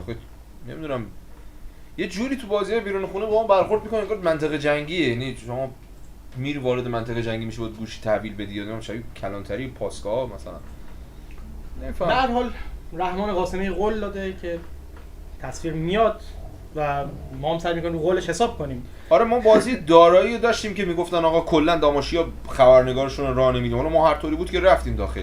بازی هم از دو تا جا پخش شد. یعنی هم رحمان قاسمی تو آنتن پخش کرد و هم خود من بله. از صفحه وارش اسپورت بازی رو پخش کردیم. بازی با دارایی پارسال تو پلی آف بازی رو اونجا خدا رو شکر بردیم. ولی فولاد در ظاهر ادعا میکنه یک باشگاه حرفه‌ایه، نمیدونم من حرفه‌ای هم همه چیم درسته. ما اون موقعی که رفته بودیم میگفتن ما یه دکل پخش زنده خریدیم، ماشین پارک بوده یاد بشه اون بیرون ورزشگاه، میگفتن 20 میلیارد اون موقع فقط هزینه شده برای اینکه کجاست چی شد اینا نمیدونم، واقعا نمیدونم اصلا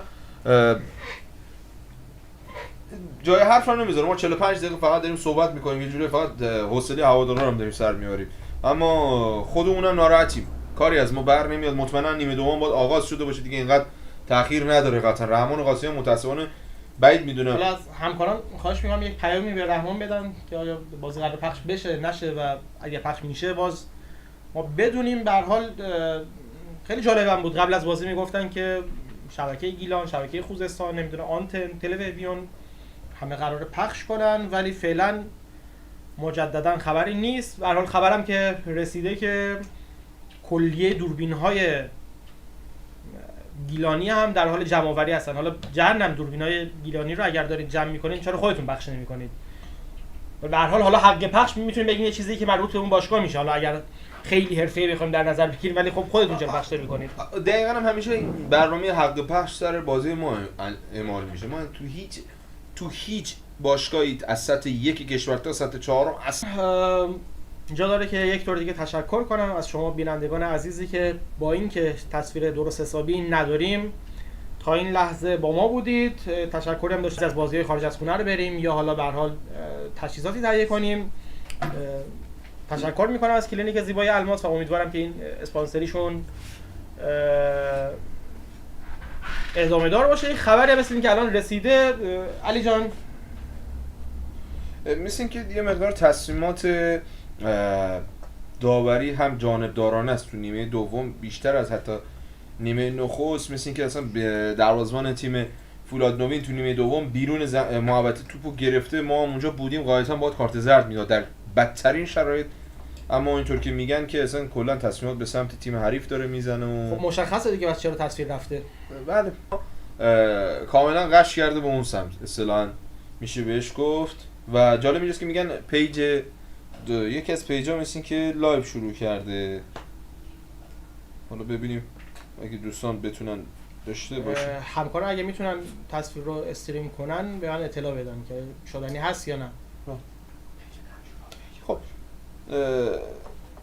یه صفحه بازی آورده بالا، ما حالا میتونیم مثل خب شما میتونید چیز کنید، گزارش کنید تا حالا تصویر رو سعی کنید که بیاریم. بازی فعلا یه لحظه تو لو رفت، کیفیت هم اصلا نداره متاسفانه تصویر. بازی هم یکی از پیج‌های داماشی داره بازی رو پخش میکنه، ما سعی میکنیم تو حالا تو قالب رادیویی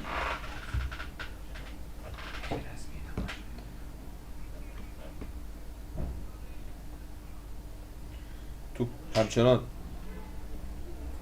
نزد بازیکن تیم فولاد نوین هست، رو به عقب یا عرض زمین همچنان میچرخه و صاحب توپ پس بازیکن تیم فولاد رو به جلو حرکت میکنن.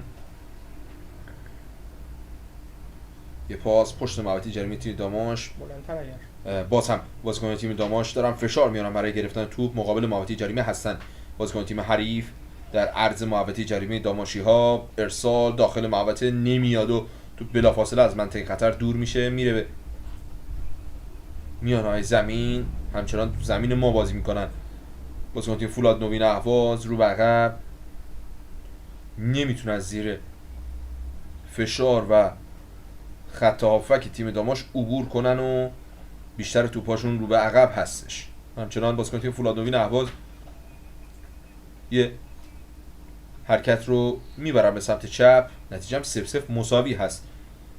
فکر کنم دیگه هولوش دقیقه 50 باید باشیم. توپ رفت به سمت چپ، بازیکن تیم فولاد نوین اهواز، ارسال کوتاه هستش. محمد رستمی بین راه توپو گرفته، خود رستمی زیر توپ زد، توپش آنچنان دور نشد از منطقه خطر. حالا بازیکن تیم فولادوین مجدد صاحب توپ میشن. سجاد قلیبگی میاد جلو، یه مقدار داماشی‌ها جلوتر الان پرس میکنن، پژمان نجات بالا میکشه، یار شماره 2 رو عقب کار میکنه. توپ همچنان نزد بازیکن تیم فولادوین اهواز است که توپو در کنارهای زمین به گردش در میارن. باز هم کم کم خودشون رو محوطه نظیم کنن. یه ضربه باز هم از راه دور، میلاد پورقلی توپ اول گرفت، خط 6 قدم توپ هر طوری هست بازیکن داماش گرفت. اوه اوه اوه چه خطایی رو مرتکب شد روی سعید طالبی. ببینیم داور بله اصرار لطف میکنه، بالاخره یه کارت نشون میده به بازیکن تیم فولادوین. چه توپی رو در آورد اول میلاد پورقلی و رو خط 6 قدم مدافع ما، باریکلا بازیکن تیم داماش که هر طوری هست در دروازه خودی دفاع میکنن. داماش از زیر فشار در میاد. علیرضا امیرخانی پشت ضربه خطا مقابل محوطه جریمه ما وایساده و میلاد پورقلی هم مثل که روی زمین هست و مدافع باید روی دروازه‌بان تیم داماش انجام بشه. نتیجه 0-0 مساوی هست. هنوز هم از صفحات مختلف ما پخش نداریم. همراهان عزیز هر جا بتونیم پخش داشته باشیم کیفیت تصویر رو تقدیم شما خواهیم کرد. هواداران تیم داماش گیلان، دوربین ها هم تقریبا میشه گفت از کنار زمین و از خبرنگاران اعزامی رشت جمع آوری شده. چرا حالا مخالف پخش بازی هستن رو میتونید خودتون حدس بزنید. میگم ما کلا تو اهواز ندیدیم که میزبانی شرایط ایدئالی داشته باشه. ایدئال که چه عرض کنم یه سطح متوسطی هم نداره.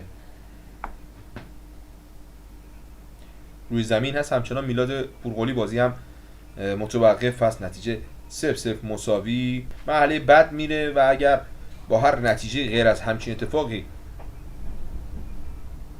رقم بخوره میتونیم بگیم که شانس صعودمون حتمی است. بازی همچنان متوقف هست. البته نتیجه 2-0 هم یک به سود فولاد یک نتیجه عجیب غریبی میشه. آره اگه 2-0 کنن که میره تو وقتای طلب شده و حالا اگر گلی رد بدل نشه میره به ضربات پنالتی. امیدواریم که کار اونجا نکشه. آره امیدواریم نکشه. سطح بازی هم نشون میده که میشه امیدوار بود، هرچند که فولاد واقعا تیمیه که اگه جلوش خوب دفاع نکنی ضربه میزنه. توی زمین و بیرون زمین همه کار دارن میکنن. آره همه جور، مثل که آقای زحمتکش هم از کنار زمین بیرون کردن مالک تیم داماش رو و این اتفاقات نشون میده که میخوان با جنگ روانی بازی رو جلو ببرن. تیمی که یک بار قهرمان لیگ یک هم شده، حتی باز هم تعادل بازیکن تیم داماش به هم میخوره و خطا به سود ما اعلام نمیشه. تصمیمات بحث برانگیز داوری. یه بازیکن هم از داماش روی زمین افتاده بدون توجه به روی زمین بودن. فکر کنم پویا عزیزپوره که تو سمت راست ما افتاده رو زمین، حالا داره آروم آروم بلند میشه و بازیکن فولاد هم همچنان دارن بازی رو ادامه میدن. تو پشت محوطه جریمه تیم داماش هم تصویرم اونور نمیره، حواس تصویربردار عزیز ما هم نیست. بنده خدا به هر حال از توی هوادارا آره خیلی سخته، خیلی سخته. ما هم شرایطی تجربه کردیم علیرضا و خیلی سخته اینطور گزارش کردم. باز هم سعید طالبی ضربه سر اول همچنان بازیکن تیم فولادوین پرتعداد پشت محوطه جریمه ما صاحب توپ میشن. بازیکن تیم فولادوین چیزی نداره از دست بدن. سعید طالبی تکل موفق، پژمان نجات تاثیر نسبی نمیون، سجاد قلیبگی حرکت او به سمت زمین حریف و یه پرتاب اوت رو هر طوری هست سجاد قلیبگی میگیره برای داماش. این گونه حرکت ها میتونه ما رو حداقل در زمین حفظ کنه و فشار رو دروازه‌مون رو کمتر کنه. نتیجه 0-0 مساوی. داماش فولادوین دیدار برگشت. بازی رفت و ما 2-0 در رشت زیر بارش شدید باران بردیم و امروز بعد از یک هفته دقیقاً تو همون ساعت تو اهواز تو ورزشگاه 200 دستگاه داریم بازی میکنیم. بازیکن داماش همچنان صاحب توپ. ببینیم اوه یه لحظه بد زد بازیکن ما رو. غلطان علی مصطفی باید باشه که روی زمین هست، قشنگ با پاشنه رفت رو پای علی مصطفی. داورم من ندیدم کارت بده، اگه بچه‌ها دارن نگاه میکنن نه داور دیگه مشخصه این گونه دیگه همچین حرکاتی اگه بازی خطرناک هم یعنی بدون برخورد باشه علیرضا داورا معمولا کارت میدن که کنترل بازی بشه. و جالب اینجاست که برخورد شدید بوده اما داور دست به جیب نمیشه تو این صحنات. امیدوارم که حالا به هر حال فیلم این بازی به هر شکلی که هست ضبط بشه، شاید واقعا جایی در فدراسیونی یا نمیدونم کمیته داورانی این فیلم‌ها به کار بیاد. برای ما بازی با بازیکن تیم فولاد نوین اهواز میزنن، به هم ریخته هستن تو خط دفاع، بالاخره توپ از منطقه خطر دور میشه، تماشاگرها برمیگردن به زمین خودی. رستمی هر طوری هست توپو یه تاثیر گذاشت و توپ رفت به داخل محوطه جریمه.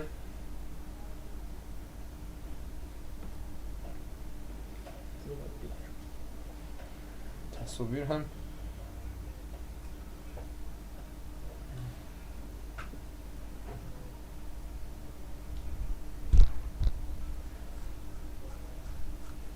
یکی دو تا مشکل نداریم در آره مشکلات پشت هم جالب اینجاست که آنتن هنوز وقتی دوربینا رو جمع کردن دیگه خلا آنتن هم نمیتونه پخش کنه.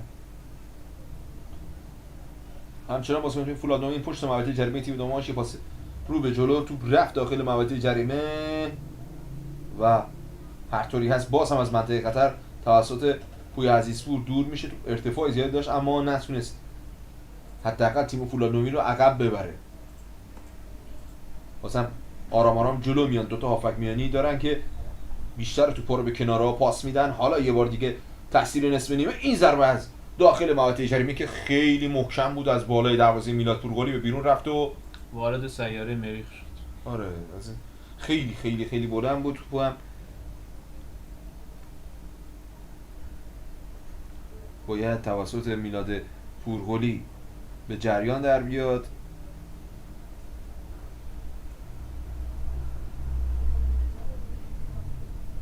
میلاد پورقلی هنوز ضربه شروعی مجدد رو نزده و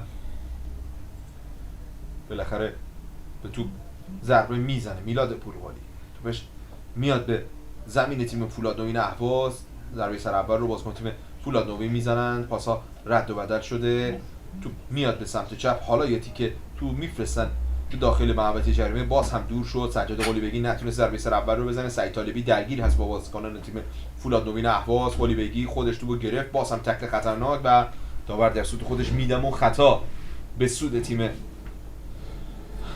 داماش هست.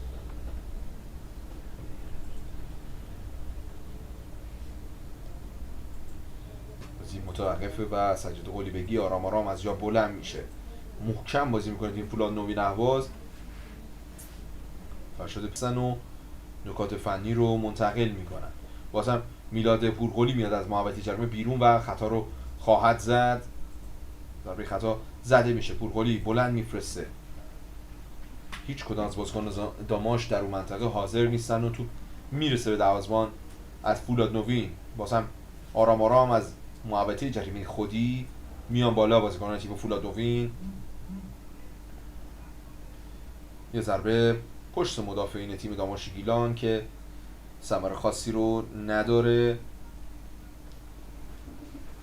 به بیرون رفته و نمیدونم پرتاب اوت یا شروع مجدد. فکر کنم پرتاب اوت به کنارهای زمین نزدیک خط کونه پرتاب اوت. سجاد قلیبگی، پژمان نجات، خود پژمان بلند توپش باز هم دور میشه و آنچنان فاصله نمیگیره. باز هم بازیکن تیم فولاد نوین اکثر توپا رو بازیکن تیم فولاد نوین تحت مالکیت دارن و سعی می‌کنن با حفظ توپ به دروازه تیم داماش گیلان نزدیک بشن.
ما یه لحظه مثل که چند دقیقه رو قطعی صدا داشتیم. چند ثانیه بود فکر چند ثانیه. بله. عذرخواهی می‌کنم دوباره برگشتیم به شما میلاد پورقلی. بله صدا هم داریم از همین لحظه. ضربه بلند او عثمان داماش در محدود دفعاتی که داخل زمین تیم فولاد نوین صاحب توپ شدن، توپ لو میره و دوباره بازیکن تیم فولاد نوین با همون شکل و شمایل جلو میان.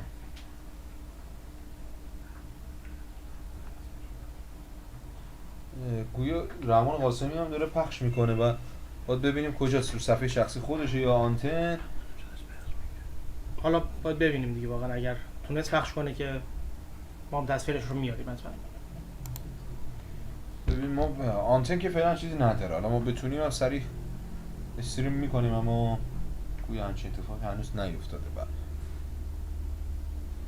البته آنتن که اعلام کرد که کلا پخش نخواهند کرد، چیزی که نوشته بود. خب پس گویا کلا آنتن منتفی. حالا امیدواریم باز از جای اگه تونستیم تاثیر اول بگیریم. رو آره گذاشت و توپ باز هم بازیکن تیم فولاد نوین هستن که آرام آرام جلو میان.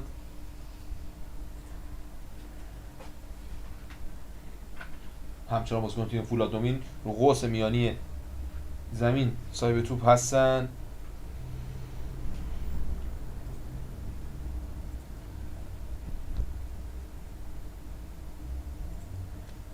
تیم فولاد رحمان قاسمی رو ما میبینیم که گویا داره تصویر میگیره اما خب برای کجا مشخص نیست.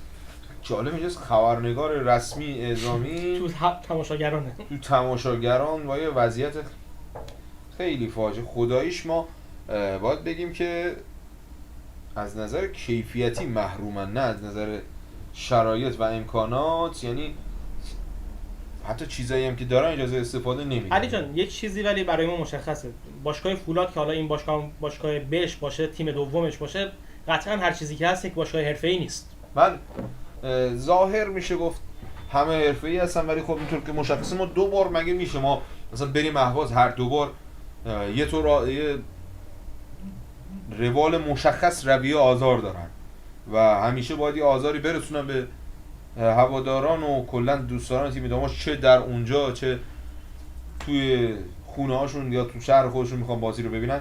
در هیچ صورتی شرایط رو مهیا نمی‌کنن. خود پژمان نجات پاس به جلو. جالب اینجاست که اصلا تیم ما علاقه به مالی از اون چمن پشتی که من اول بازی اشاره کردم وسط گزارش، حتی پروژکتورهای اونم روشنه. بازی خودمون اونجا یادمه که استادیوم سردار جنگل مشکل پروژکتور داشت، پروژکتورهای از اودیو کنده بودن برده بودن اونجا. برای جابجایی اون مثل اینکه چند میلیارد بود. آره.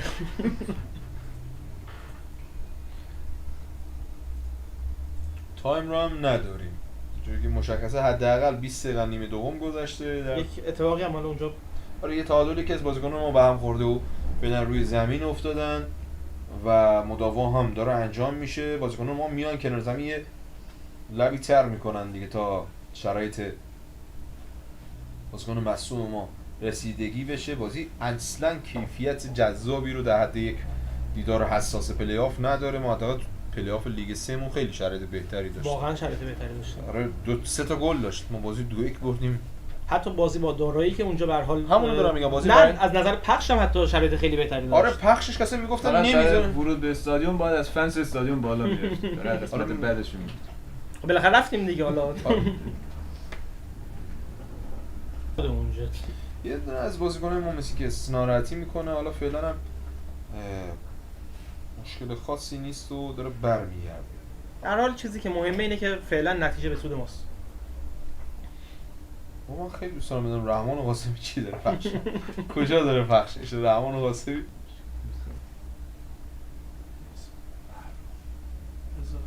همچنان بازیکن تیم داماش تعویض هم داریم، درسته؟ تعویض رضا زاهدتبار و احسان محروقی هم به زمین بازی خواهند آمد. بازیکن تیم فولاد نوین در سمت چپ ارسال و سمت زمین فولاد رو نشون داده. باید ببینیم و کورنر هست گویا. این تعویض نشون میده که داماش چندان میل به عقب نشستن نداره، داره آره نیروهای جدیدتر و تازه نفستر میاره که بتونه نتیجه بگیره. ما میتونیم ببریم. یعنی بازی نیست که نشه برد یا مثلا خیلی سطح بالایی داشته باشه حریف، ولی ولی واقعا هم مهم نیست. آره عاقلانه است که کادر فنی نه ریسک بکنه. به هر حال چرا باید مثلا زحمات یک ساله یک تیم به خاطر مثلا یه گل یا بازی زیبا ما الان ببریم هم چه اتفاقی میخواد بیفته در با وقتی اون شبکه باران گویا داره پخش میکنه، ما سعی میکنیم که سویچ کنیم و اونجا رو ببینیم. احتمالاً همون دوربین روان قاسمی، یعنی با گوشی با موبایل داره برای شبکه بالا. این شبکه باران با موبایل بماند که البته خب این موبایل فکر کنم از دوربینای خودشون بهتر باشه. دقیقاً مطمئنم پخش بهتره. خیلی خوب. آره همون دوربین روان قاسمی بندازیم. تصویرم اومد. امیدواریم این تصویر دیگه قطع نشه. دوستان تقاضا میکنم که فول اسکرین کنم فقط صفحه رو.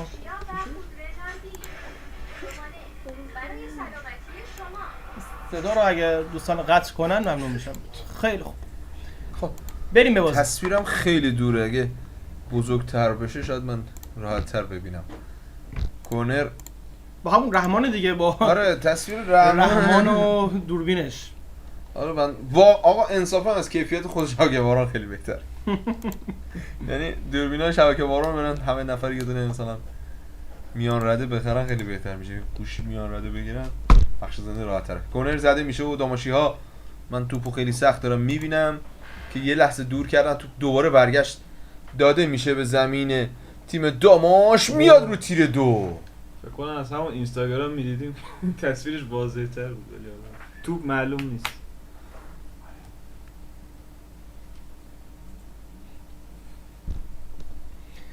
خب روی زمین هست همچنان میلاد پورقلی، همینطور که میبینید نتیجه هم 0-0 مساوی دقیقه هم نداره شبکه باران. در حال مهم اینه نیمه دوم. آره نیمه دوم بازی هستش و میلاد پورقلی روی زمین افتاده. عرض کردم نتیجه 0-0 مساوی هست. ما 2 تعویض رو هم داشتیم که محروقی و یه بازیکن دیگه هم رضا زاهد تباری که برای دومین هفته است به عنوان یارو تعویضی میاد به زمین، نشون میده که نگاه خوبی رو فرشاد پیوس به نیمکت خودش داره و رضا زاهد تباری که کلا یک بار یا 2 بار در ترکیب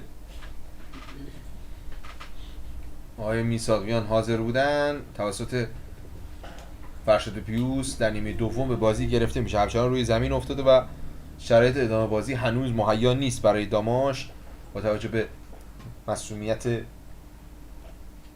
میلاد پورقلی. بالاخره داور هم داره از صحنه دور میشه. اینطور که داره میبینیم باید بازی از سر گرفته بشه. خود میلاد پورقلی حالا میبینینش در تصویر که اومده برای زدن ضربه شروعی مجدد.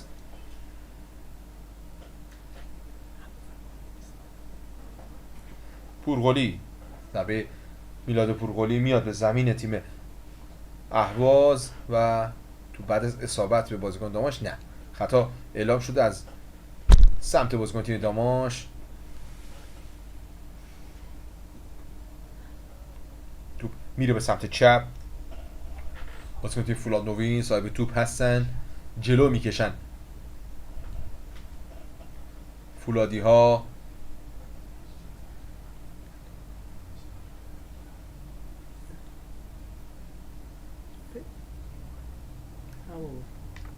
پشت محوطه جریمه همچنان بازیکنان تیم فولاد نوین در عرض حرکت میکنن. بازی یه روال کاملا تکراری رو تو این هولوش 60 دقیقه داشته و یه فشار از سمت راست توپ به بیرون رفت و کورنر از سمت چپ دروازه به سود تیم فولاد نوین اهواز اعلام میشه.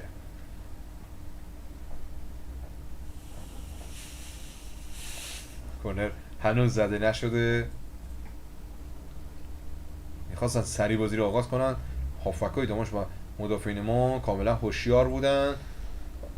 حالا یه نفرم من میبینم این پایین تصویر داره اشاره میکنه که ماموران نیمه نظامی چیزی فکر کنم امیدوارم به رحمان قاسمی گیر نداده باشن. حالا کورنر بلند هست، مشت میلاد پورقلی توپو میفرسته به سمت مخالف محوطه جریمه تیم داماش. حالا داماش داره میره تو فاز ضد حمله، بالا کشیدن بازیکن تیم داماش گیلان. منم متوجه نمیشم چه اتفاقی داره میفته و گویا یه بازیکن از داماش پشت محوطه جریمه حریف روی زمین افتاده، داورم اینجور که مشخصی دست به جیب شده و بازیکن خاطی از فولاد نوین رو جریمه کرده با کارت زرد.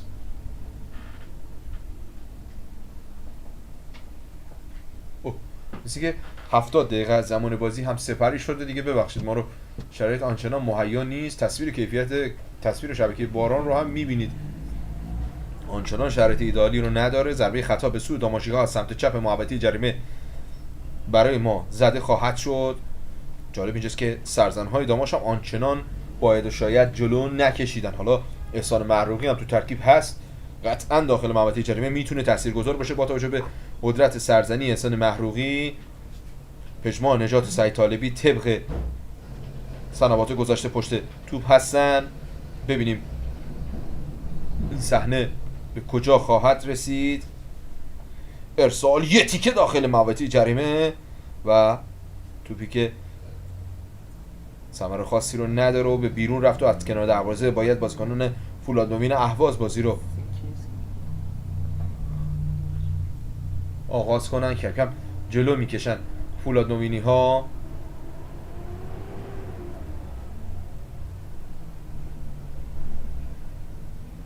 بازیکن داماش تو به بیرون میزنن. اون پرتاب اوت که علیرضا امیرخانی باز هم در متن کار حاضر هستش و تو به بیرون رفت.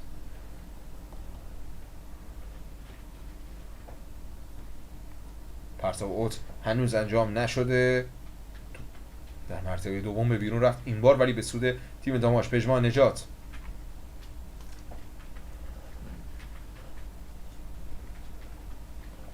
خب تصویر برمیگرده یا نه؟ بله بالاخره پرتاب پژمان نجات رو دیدیم. به دنبال توپ بازیکن تیم داماش نتونستن توپ رو به دست بیارن.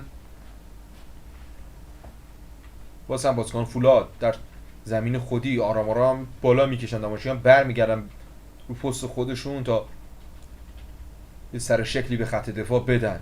آرام آرام توپ در سمت چپ داره میاد بالا اما دور میشه از منطقه خطر و پرتاب اوت به سود فولاد نوین اهواز اعلام میشه. حالا پرتاب رو انجام دادن، صاحب توپ هستن بازیکن تیم فولاد نوین اهواز پشت محوطه جریمه.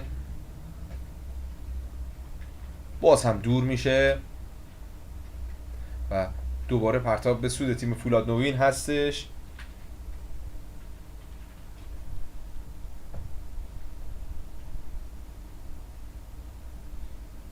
بازی آغاز شده. باز هم قوس میانه زمین بازیکن تیم فولاد نوین میخواد یه تیکه ارسال کنه اما کوتاه کار میکنه. سرزنهای داماش داخل محوطه باعث میشن که توپا رو مستقیم نفرستن، شاید حداقل تا هولوش دقیقه 80 این اتفاق نیفته.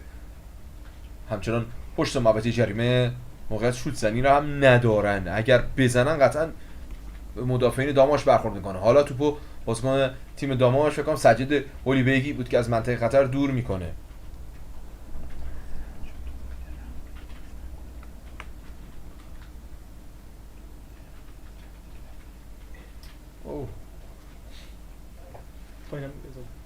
گویا مثل که اصلا کلا دوربین رحمان قاسمی رو ضبط کردن واسه همین رو با گوشی میگیره. بله دوربین رحمان قاسمی رو هم گرفتن. خبرنگار اعزامیه. چرا واقعا با صدا و سیما. فقط من امیدوارم این آخرین فصلمون تو لیگ 2 باشه، چون دیگه لیگ 1 عملا پوشش داره از طریق صدا و سیما و برنامه لیگ 1 دیگه کمتر اینجور بازی‌ها میتونن در بیارن. امیدوارم دیگه هیچ وقت ما به این سطح برنگردیم، این همه دردسر، این همه گرفتاری برای پخش زنده، برای حضور هوادارا، کلا دردسر شده دستای اصطلاحی بود به اسم لجنزار لیگ 2، نمیدونم کی اینو ابداع کرد، واقعا الان توش داریم دست و پا میزنیم. خیلی خیلی از لجنزار دیگه اصلا داره فراتر میره. چه اتفاق خاصی میخواد بیفته یه بازی داره پخش میشه، سراسر دنیا پایین ترین دسته هم داره فوتبال پخش میشه، الان زنده مثلا پخش میشه، چی میخوام بکنن؟ مگه چیزی به هم میخوره؟ توپم به بیرون رفت و بله دیدم تهیج پژمان نجات یه جور حرس بازیکنان ما هم در آوردن.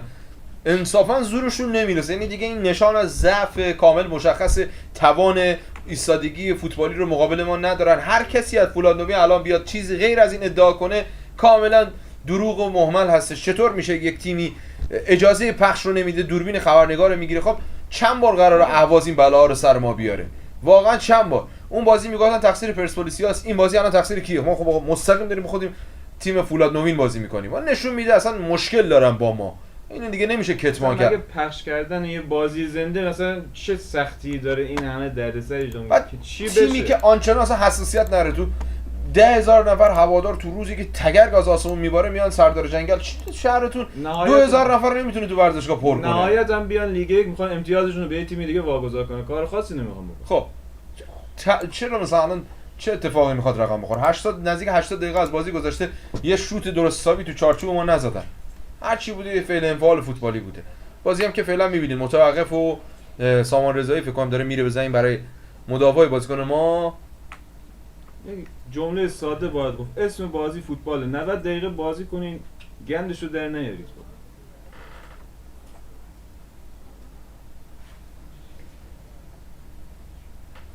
بازی همچنان متوقف هستش و دیگه ما از جانب شما دل اون پره انصافا.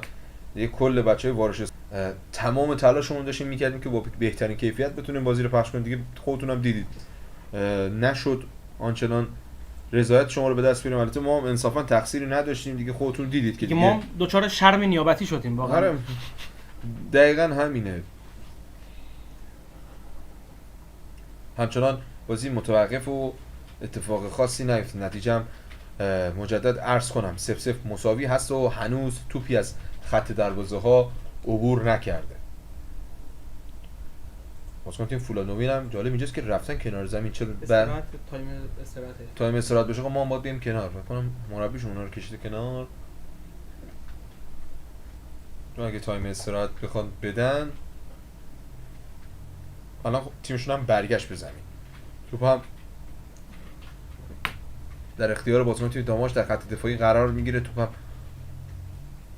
حالا میبرم به سمت راست. یه بازیکن داماش حرکت کرده و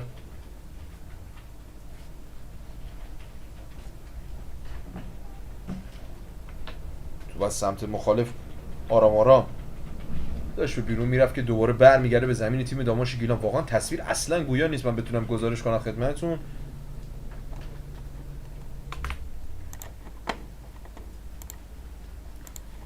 هفتاد و 5 دقیقه از زمان بازی سپری شده. نتیجه 0-0 مساوی. کمتر از 15 دقیقه زمان. تصویر رو سعی می‌کنیم زوم کنیم آره بهتر دیده بشه. حالا تو حدی کمتر از 15 دقیقه وقت باقی هست به پایان بازی. حالا اینکه هوادارانشون آزاری اذیتی مثل بازی قبلی ما با پرسپولیس 90 دقیقه زیر بارش سنگ و بطری بودیم ما. علیرضا تو اهواز خودم یادت هست. بله دیگه تداعیگر فیلم 300 هم شده بود. آره 90 دقیقه فقط فحاشی کردن، اصلا کاری به بازی نداشتن. مشخص بود نصفشون طرفدار تیم پرسپولیس نیستن و یه جورایی نشون میداد که اصلا مخالف حضور ما اونجا بودن. نمیدونم حالا چه دلیل، چون مثلا ندیدم کسی که مثلا از تهران اومده باشه. حالا مثلا اون کسی که با تهران اومده بودن جاشون مشخص بود. آخر بازی اومدن به سمت ما. اکثر افرادی که تو بازی پرسپولیس بودن بومی بودن. ما نمیتونیم حقیقت رو کتمان کنیم که اذیتی که هواداری داماش تو اون بازی شدن از سمت بومیای فولاد بوده و دلیلش واضحه سید جان، چون هنوز تو خیلی از جای کشور چیزی به جز هوادار پرسپولیس و استقلال اصلا تعریف نشده. بله بازم یه بازیکن از داماش، ما اکثر صحنه‌ای که داریم صحبت می‌کنیم بازی مثلا چیز قابل ارزی نداره، واسه همین سعی می‌کنیم یه ذره پرحرفی کنیم، حداقل یه سری اطلاعات رو در اختیارتون قرار بدیم. سعید دلاور هم به ترکیب خواهد آمد ولی من نمی‌بینم به جای چه بازیکنی. عمق فاجعه اینجاست که به خاطر این سهل‌انگاری این افراد بازی تیم داره از شبکه باران از طریق موبایل ضبط میشه. این دیگه بدترین چیز. بله سعید طالبی رو هم کشید بیرون، فرشاد پیوس و سعید دلاور رو آورد. مطمئناً بازیکن تیم فولاد نوین از این لحظه توپا رو بلند میزنن و حضور سعید دلاور باعث میشه که ما حداقل روی هوا ایمن‌تر بازی کنیم. محمد رستمی چه آمادگی بالایی داره. محمد رستمی من طالبیه آره سعید طالبی کشید بیرون، عرض کردم حمزه هم دو تا جا دارم میبینم اونجا یه ذره تصویر جلوتره و خود از اون تصویر یه مقدار ناهماهنگ هستش. به هر حال بازیکن تیم فولاد نوین اهواز پشت محوطه جریمه تیم داماش میبینید این گفتم آمادگی بالای محمد رستمی رو با تصویری که دارن رحمان قاسمی پخش میکنن تو شبکه باران یه مقدار عقب هست از زمانی.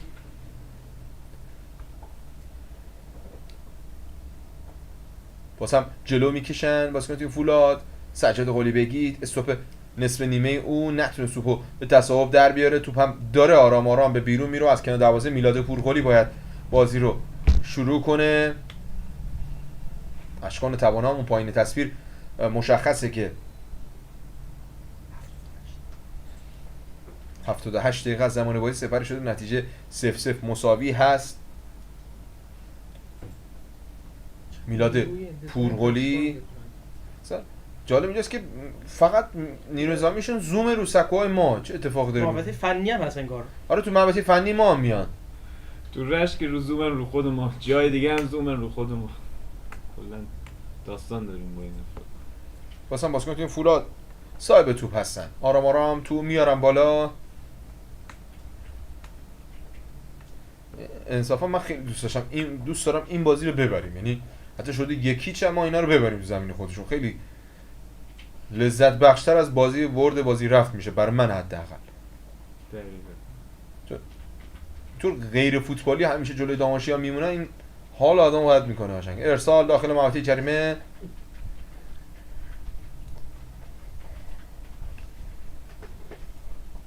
باز هم تعادل بازیکن داماش به هم میخوره و ضربه خطا از مقابل محوطه جریمه برای داماشی ها هست که مطمئناً میلاد پورقلی توپ رو خواهد زد.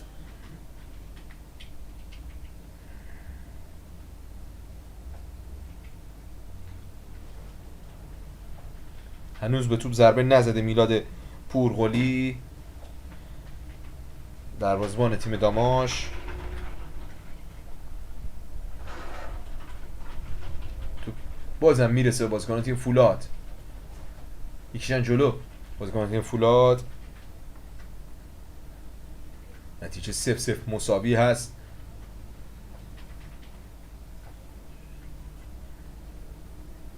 دیگه داریم کم کم وارد 82مین دقیقه از زمان بازی میشیم و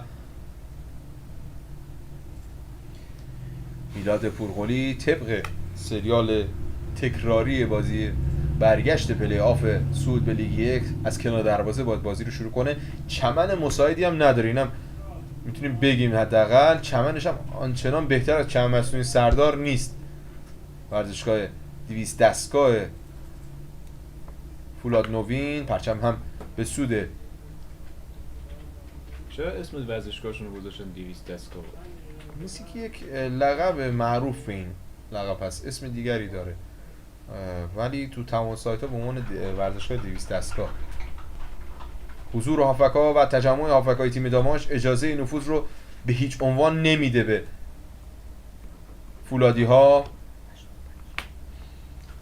85 دقیقه دقایق بازی با اون چیزی که می‌نویسیم فرق میکنه، چون 8:46 75 بود، الان نمیتونه 80 3 دقیقه عقبه.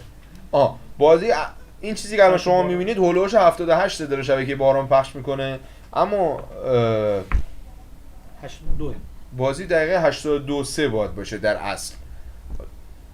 واقعا ما سعی میکنیم هر چیزی که میدونیم و بهتون بگیم، نذارید خداییش پای وارش اسپورت و بچهای وارش اسپورت بچه‌ها از دیگه با تماس تلفنی و دیگه فقط ما با در حال حرکتیم. آره با دود به هم علامت نمیدیم دیگه، با همین شرایط داریم اطلاعات رو از اهواز کسب میکنیم. باریکلا به شهر صنعتی اهواز و واقعا دم شبکه باران خودمون گرمه، یعنی تو رشت بدون استرس این بازی پخش شد. یعنی من فکر نمی‌کنم ویروس کار به جای برسه ما از شبکه باران ممنون باشیم.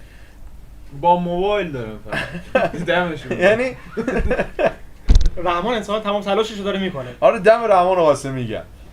صدای ما رو نمیشنن ولی ما اینجا ازش کمال تشکر رو داریم. با جزء معدود افرادی که همیشه کنار داماش بوده رحمان قاسمی، خبرنگار دوست داشتنی سیمای باران. بازی هم بازم متوقفه. من یه مقدار جلوترم دارم نگاه میکنم، چیز خاصی فعلا اتفاق نیفتاد. یه تقلبم به شما برسونم. بازی هنوز به جریان نیفتاده. فکر کنم کنم جزء پروتکل‌های صدا و سیما باشه که با تأخیر بازی رو پخش کنن. اینجا الان کنار زمین جنگم رخ بده سانسور نکنی چیزی دیده نمیشه.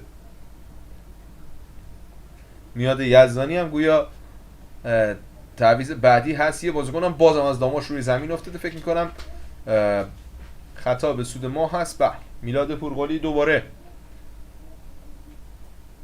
کار تکراری خودش رو تو این بازی انجام میده، بیشتر از دستاش از پاش داره استفاده میکنه میلاد پورقلی.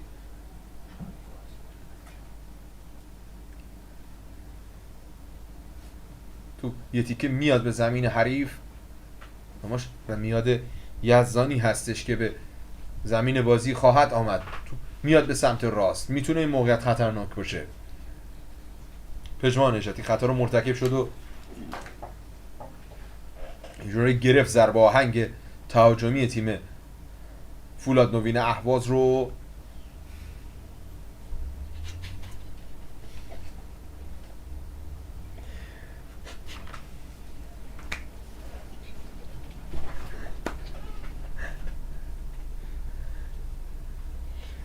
چه گفت اگر بازی با همین نتیجه تمام بشه میتونیم از یکی از تیترهای تکراری تر از سبک بازی امروز، یعنی صعود در خرما و پزان رو مثلا به یاد یکی از دوستان بمردیم تا صعود بخودیم. آره نمردیم. چرا نمردیم کاری نه تیمشون خیلی بچه‌ها آماتورن دیگه. بمردند و صعود نکرد. آره نمیشه. همون تو به بیرون رفت و پرتاب اوت به سود تیم داماش هست، به سود تیم فولاد نوین اهواز هست. فکر کنم پرتاب بلندی رو داشته باشن. سرزنهای داماش هم حاضر هستن و باید ببینیم کدام بازیکن ضربه سر اول رو میزنه. ضربه سر اول رو زدیم، تو بر میگرده به همون حوالی، دوباره ارسال داخل محوطه جریمه. بازم تاثیر اول رو ما میذاریم و خطا اعلام میشه روی بازیکن تیم داماش. 4 دقیقه وقت اضافه منظور خواهد شد برای نیمه دوم.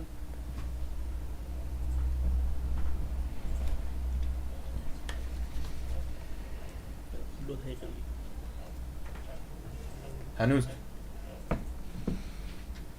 ضربه زده نشده. میلاد پورقلی یا تعویضی داریم برای تیم فولاد نوین؟ نه، گویا داور رفته کنار زمین با یکی از عوامل کادر فنی و برگزاری بازی، نمیدونم با کی داره صحبت میکنه. تصویرم بازم قطع شد. حالا گوشی رحمان قاسمی رم نگیرن ما خوشحال میشیم. خب به شما برگشتیم، بازی متوقف هستش و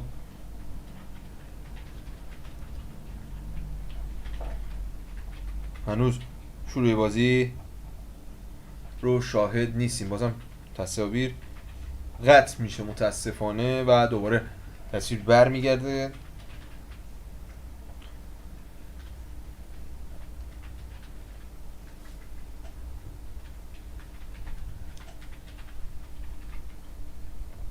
بازی از سر گرفته میشه. امیرخانی، خود امیرخانی یه لحظه توپ لو میره، دوباره بازیکن تیم فولاد حالا این نفوذ رو از سمت راست میتونن داشته باشن. ارسال برخورد به بازیکن تیم داماش و توپ به بیرون میره.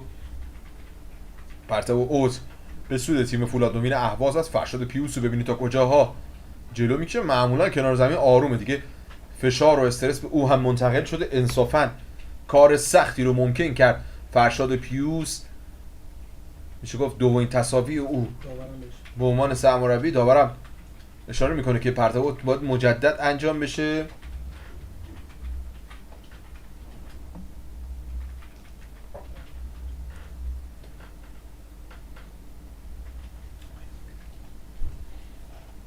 پرتاب اوت هنوز انجام نشده. پرتاب میاد به داخل محوطه جریمه، توپ روی هوا سرگردان هست. از محوطه جریمه یه لحظه دور شد، دوباره پشت محوطه جریمه. استوپ بازیکن تیم فولاد نوین، یه ضربه پای راست، بازم بلوکه میشه. دوباره از راه دور یه شوت رو میزنن، به این راه اصابت میکنه و متاسفانه گل به سود تیم فولاد نوین اهواز در دقایق پایانی نیمه دوم. این گل چند دقیقه آخر رو خیلی حساس، واقعا اتفاق بدی بود تو این صحنه.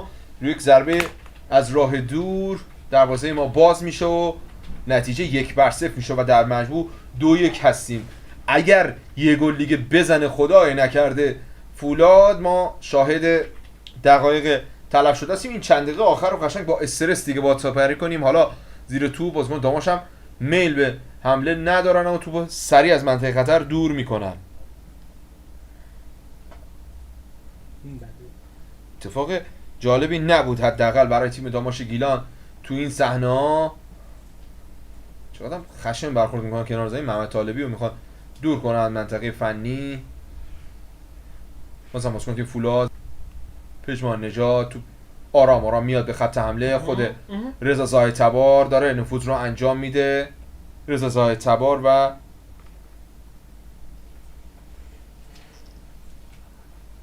تو به بیرون رفت و گویا پرتاب هست به سود تیم داماش گیلان. تایم رو هم من ندارم، اگه یکی تایم رو به من برسونه 90 دقیقه نمیدونم حالا تموم شده فکر کنم دیگه آخرین لحظات هستش. پشت محوطه جریان بازیکن تیم داماش 93مین دقیقه هم تو این چیزی که شما میبینید یه مقدار عقب‌تر هستش دیگه. از زمان باید سپری میشه. بازم ضربه سر اول رو تصویرم تکرار شده به نظر میاد که آره گویا تصویرم من تا تصاویر برگرده این چیزی که الان دارم این تکراری هستش. آره ما تمام. خب آقا من دارم نگاه میکنم تموم شد مثل اینکه. خب به سلامتی. خب خدا رو شکر. تموم شد. این هر طوری هست تمام ما سود کردیم. این سود بله تمام اینم سود پایانه. دیدار باختیم ولی بردیم آقا. رفتیم محل بعد. جواد خیابانی هم هستیم اصلا. و مهمان ویژه ما خودش هم صاحبخونه است آقای مرداد ثابت. امروز پیشکسوت وارش اسپورت پیشکسوت وارش اسپورت همراه ماه و امروز کمک کرد به ما انصاف مرداد و ما رفتیم لیگ 1 دیگه. رفتیم لیگ 1 چه زحمتایی که امسال کشیده شد بالاخره رفتیم. درگیری هم هست. کیو داره میزنه نمیدونم. چند نفر دارن میان دیگه حالا بزنید درگیری کنید هر کاری میکنید دیگه ما صعود کردیم بالاخره. آره هر کاری میکنم بکنم بازیکن ما سالم برگردنش. برام نگشتن که آره هوادارا نمیتونیم جایگزین کنیم نداریم. بله هر طوری از صعود میکنیم و هوادارای ما یه چند تا میان تو زمین. خب اون خوباش اومدن خدا رو شکر ایمنی بازیکنای ما هم تامین میشه. بچه‌ها همه اومدن تبریک میگم به تمامی. علی جان خودت هم تبریک میگم. آقا قربون شما هوادارا تیم داماش اصرار دارن بیان منظریه جشن. خب آره اینم ایده خوبیه. داماش هتریک سود کامل شد بعد از حدود فصل 1400 که لیگ 3 شروع کردیم. خدا رو شکر فصل بعد همین موقع داریم صعود لیگ برتر ان شاء الله. فصل بعد همین موقع ما خیلی باشگاه شد. نه اشکش ولی بچه‌ها ولی شایستگی ما خیلی بیشتر از لیگ 1. اگر یادتون باشه یک زمانی لقب‌های ناجوری بهمون میدادن میگفتن شما آسانسور هستید. یعنی بدترین حالتمون این بود که همیشه در لیگ 1 بازی می‌کردیم. ما داماشیم باید برگردیم به همون زمان خودمون. علی هم که مثل همیشه احساسات خودش رو نمیتونه کنترل کنه. خیلی فصل سختی بود واقعا فصل سختی بود. واقعا از لژندزار رهایی پیدا کردیم. یعنی تو این چند ساله من همش به این فکر کنم انواع اقسام خزعبلات رو به ما نسبت دادن. به هر چیزی شد یه به هر حال واقعا فصل سختی بود. خدا رو شکر زحمات همه ما تو این یک سال نتیجه داده و داماش با بهترین شرایط تونه صعود کنه. پوریا بالازاده پشت صحنه بود. بیایم بچه‌ها.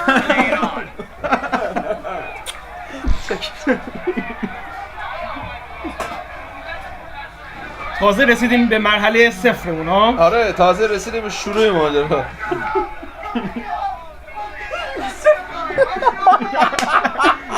آقا روی تو هستیم هنوز؟ آره هست. یکاش صحنه رو بچه‌ها میتونستن ببینن. آقا میشه دوربین این سمت؟ آره اگه سمت وبکم بگیریم. فکر کنم میبینن ولی خب بچه‌ها اکثرا میبینن. آره. ما فقط صدای ما. آره. اشکال نداره. حالا اینم یه استریمی به نوع خودش شد دیگه. حالا دیگه گفتم من فقط دود نه با دود علامت نداریم. جالب اینه که الان 80 نفر 90 نفر دارن ما رو میبینن. ممنون ازتون واقعا. شبیه این برنامه‌های نوروزی بود که مثلا سال شبخیز و اینا. آره یعنی 200 چرت و پرت تو این جلسه. خدا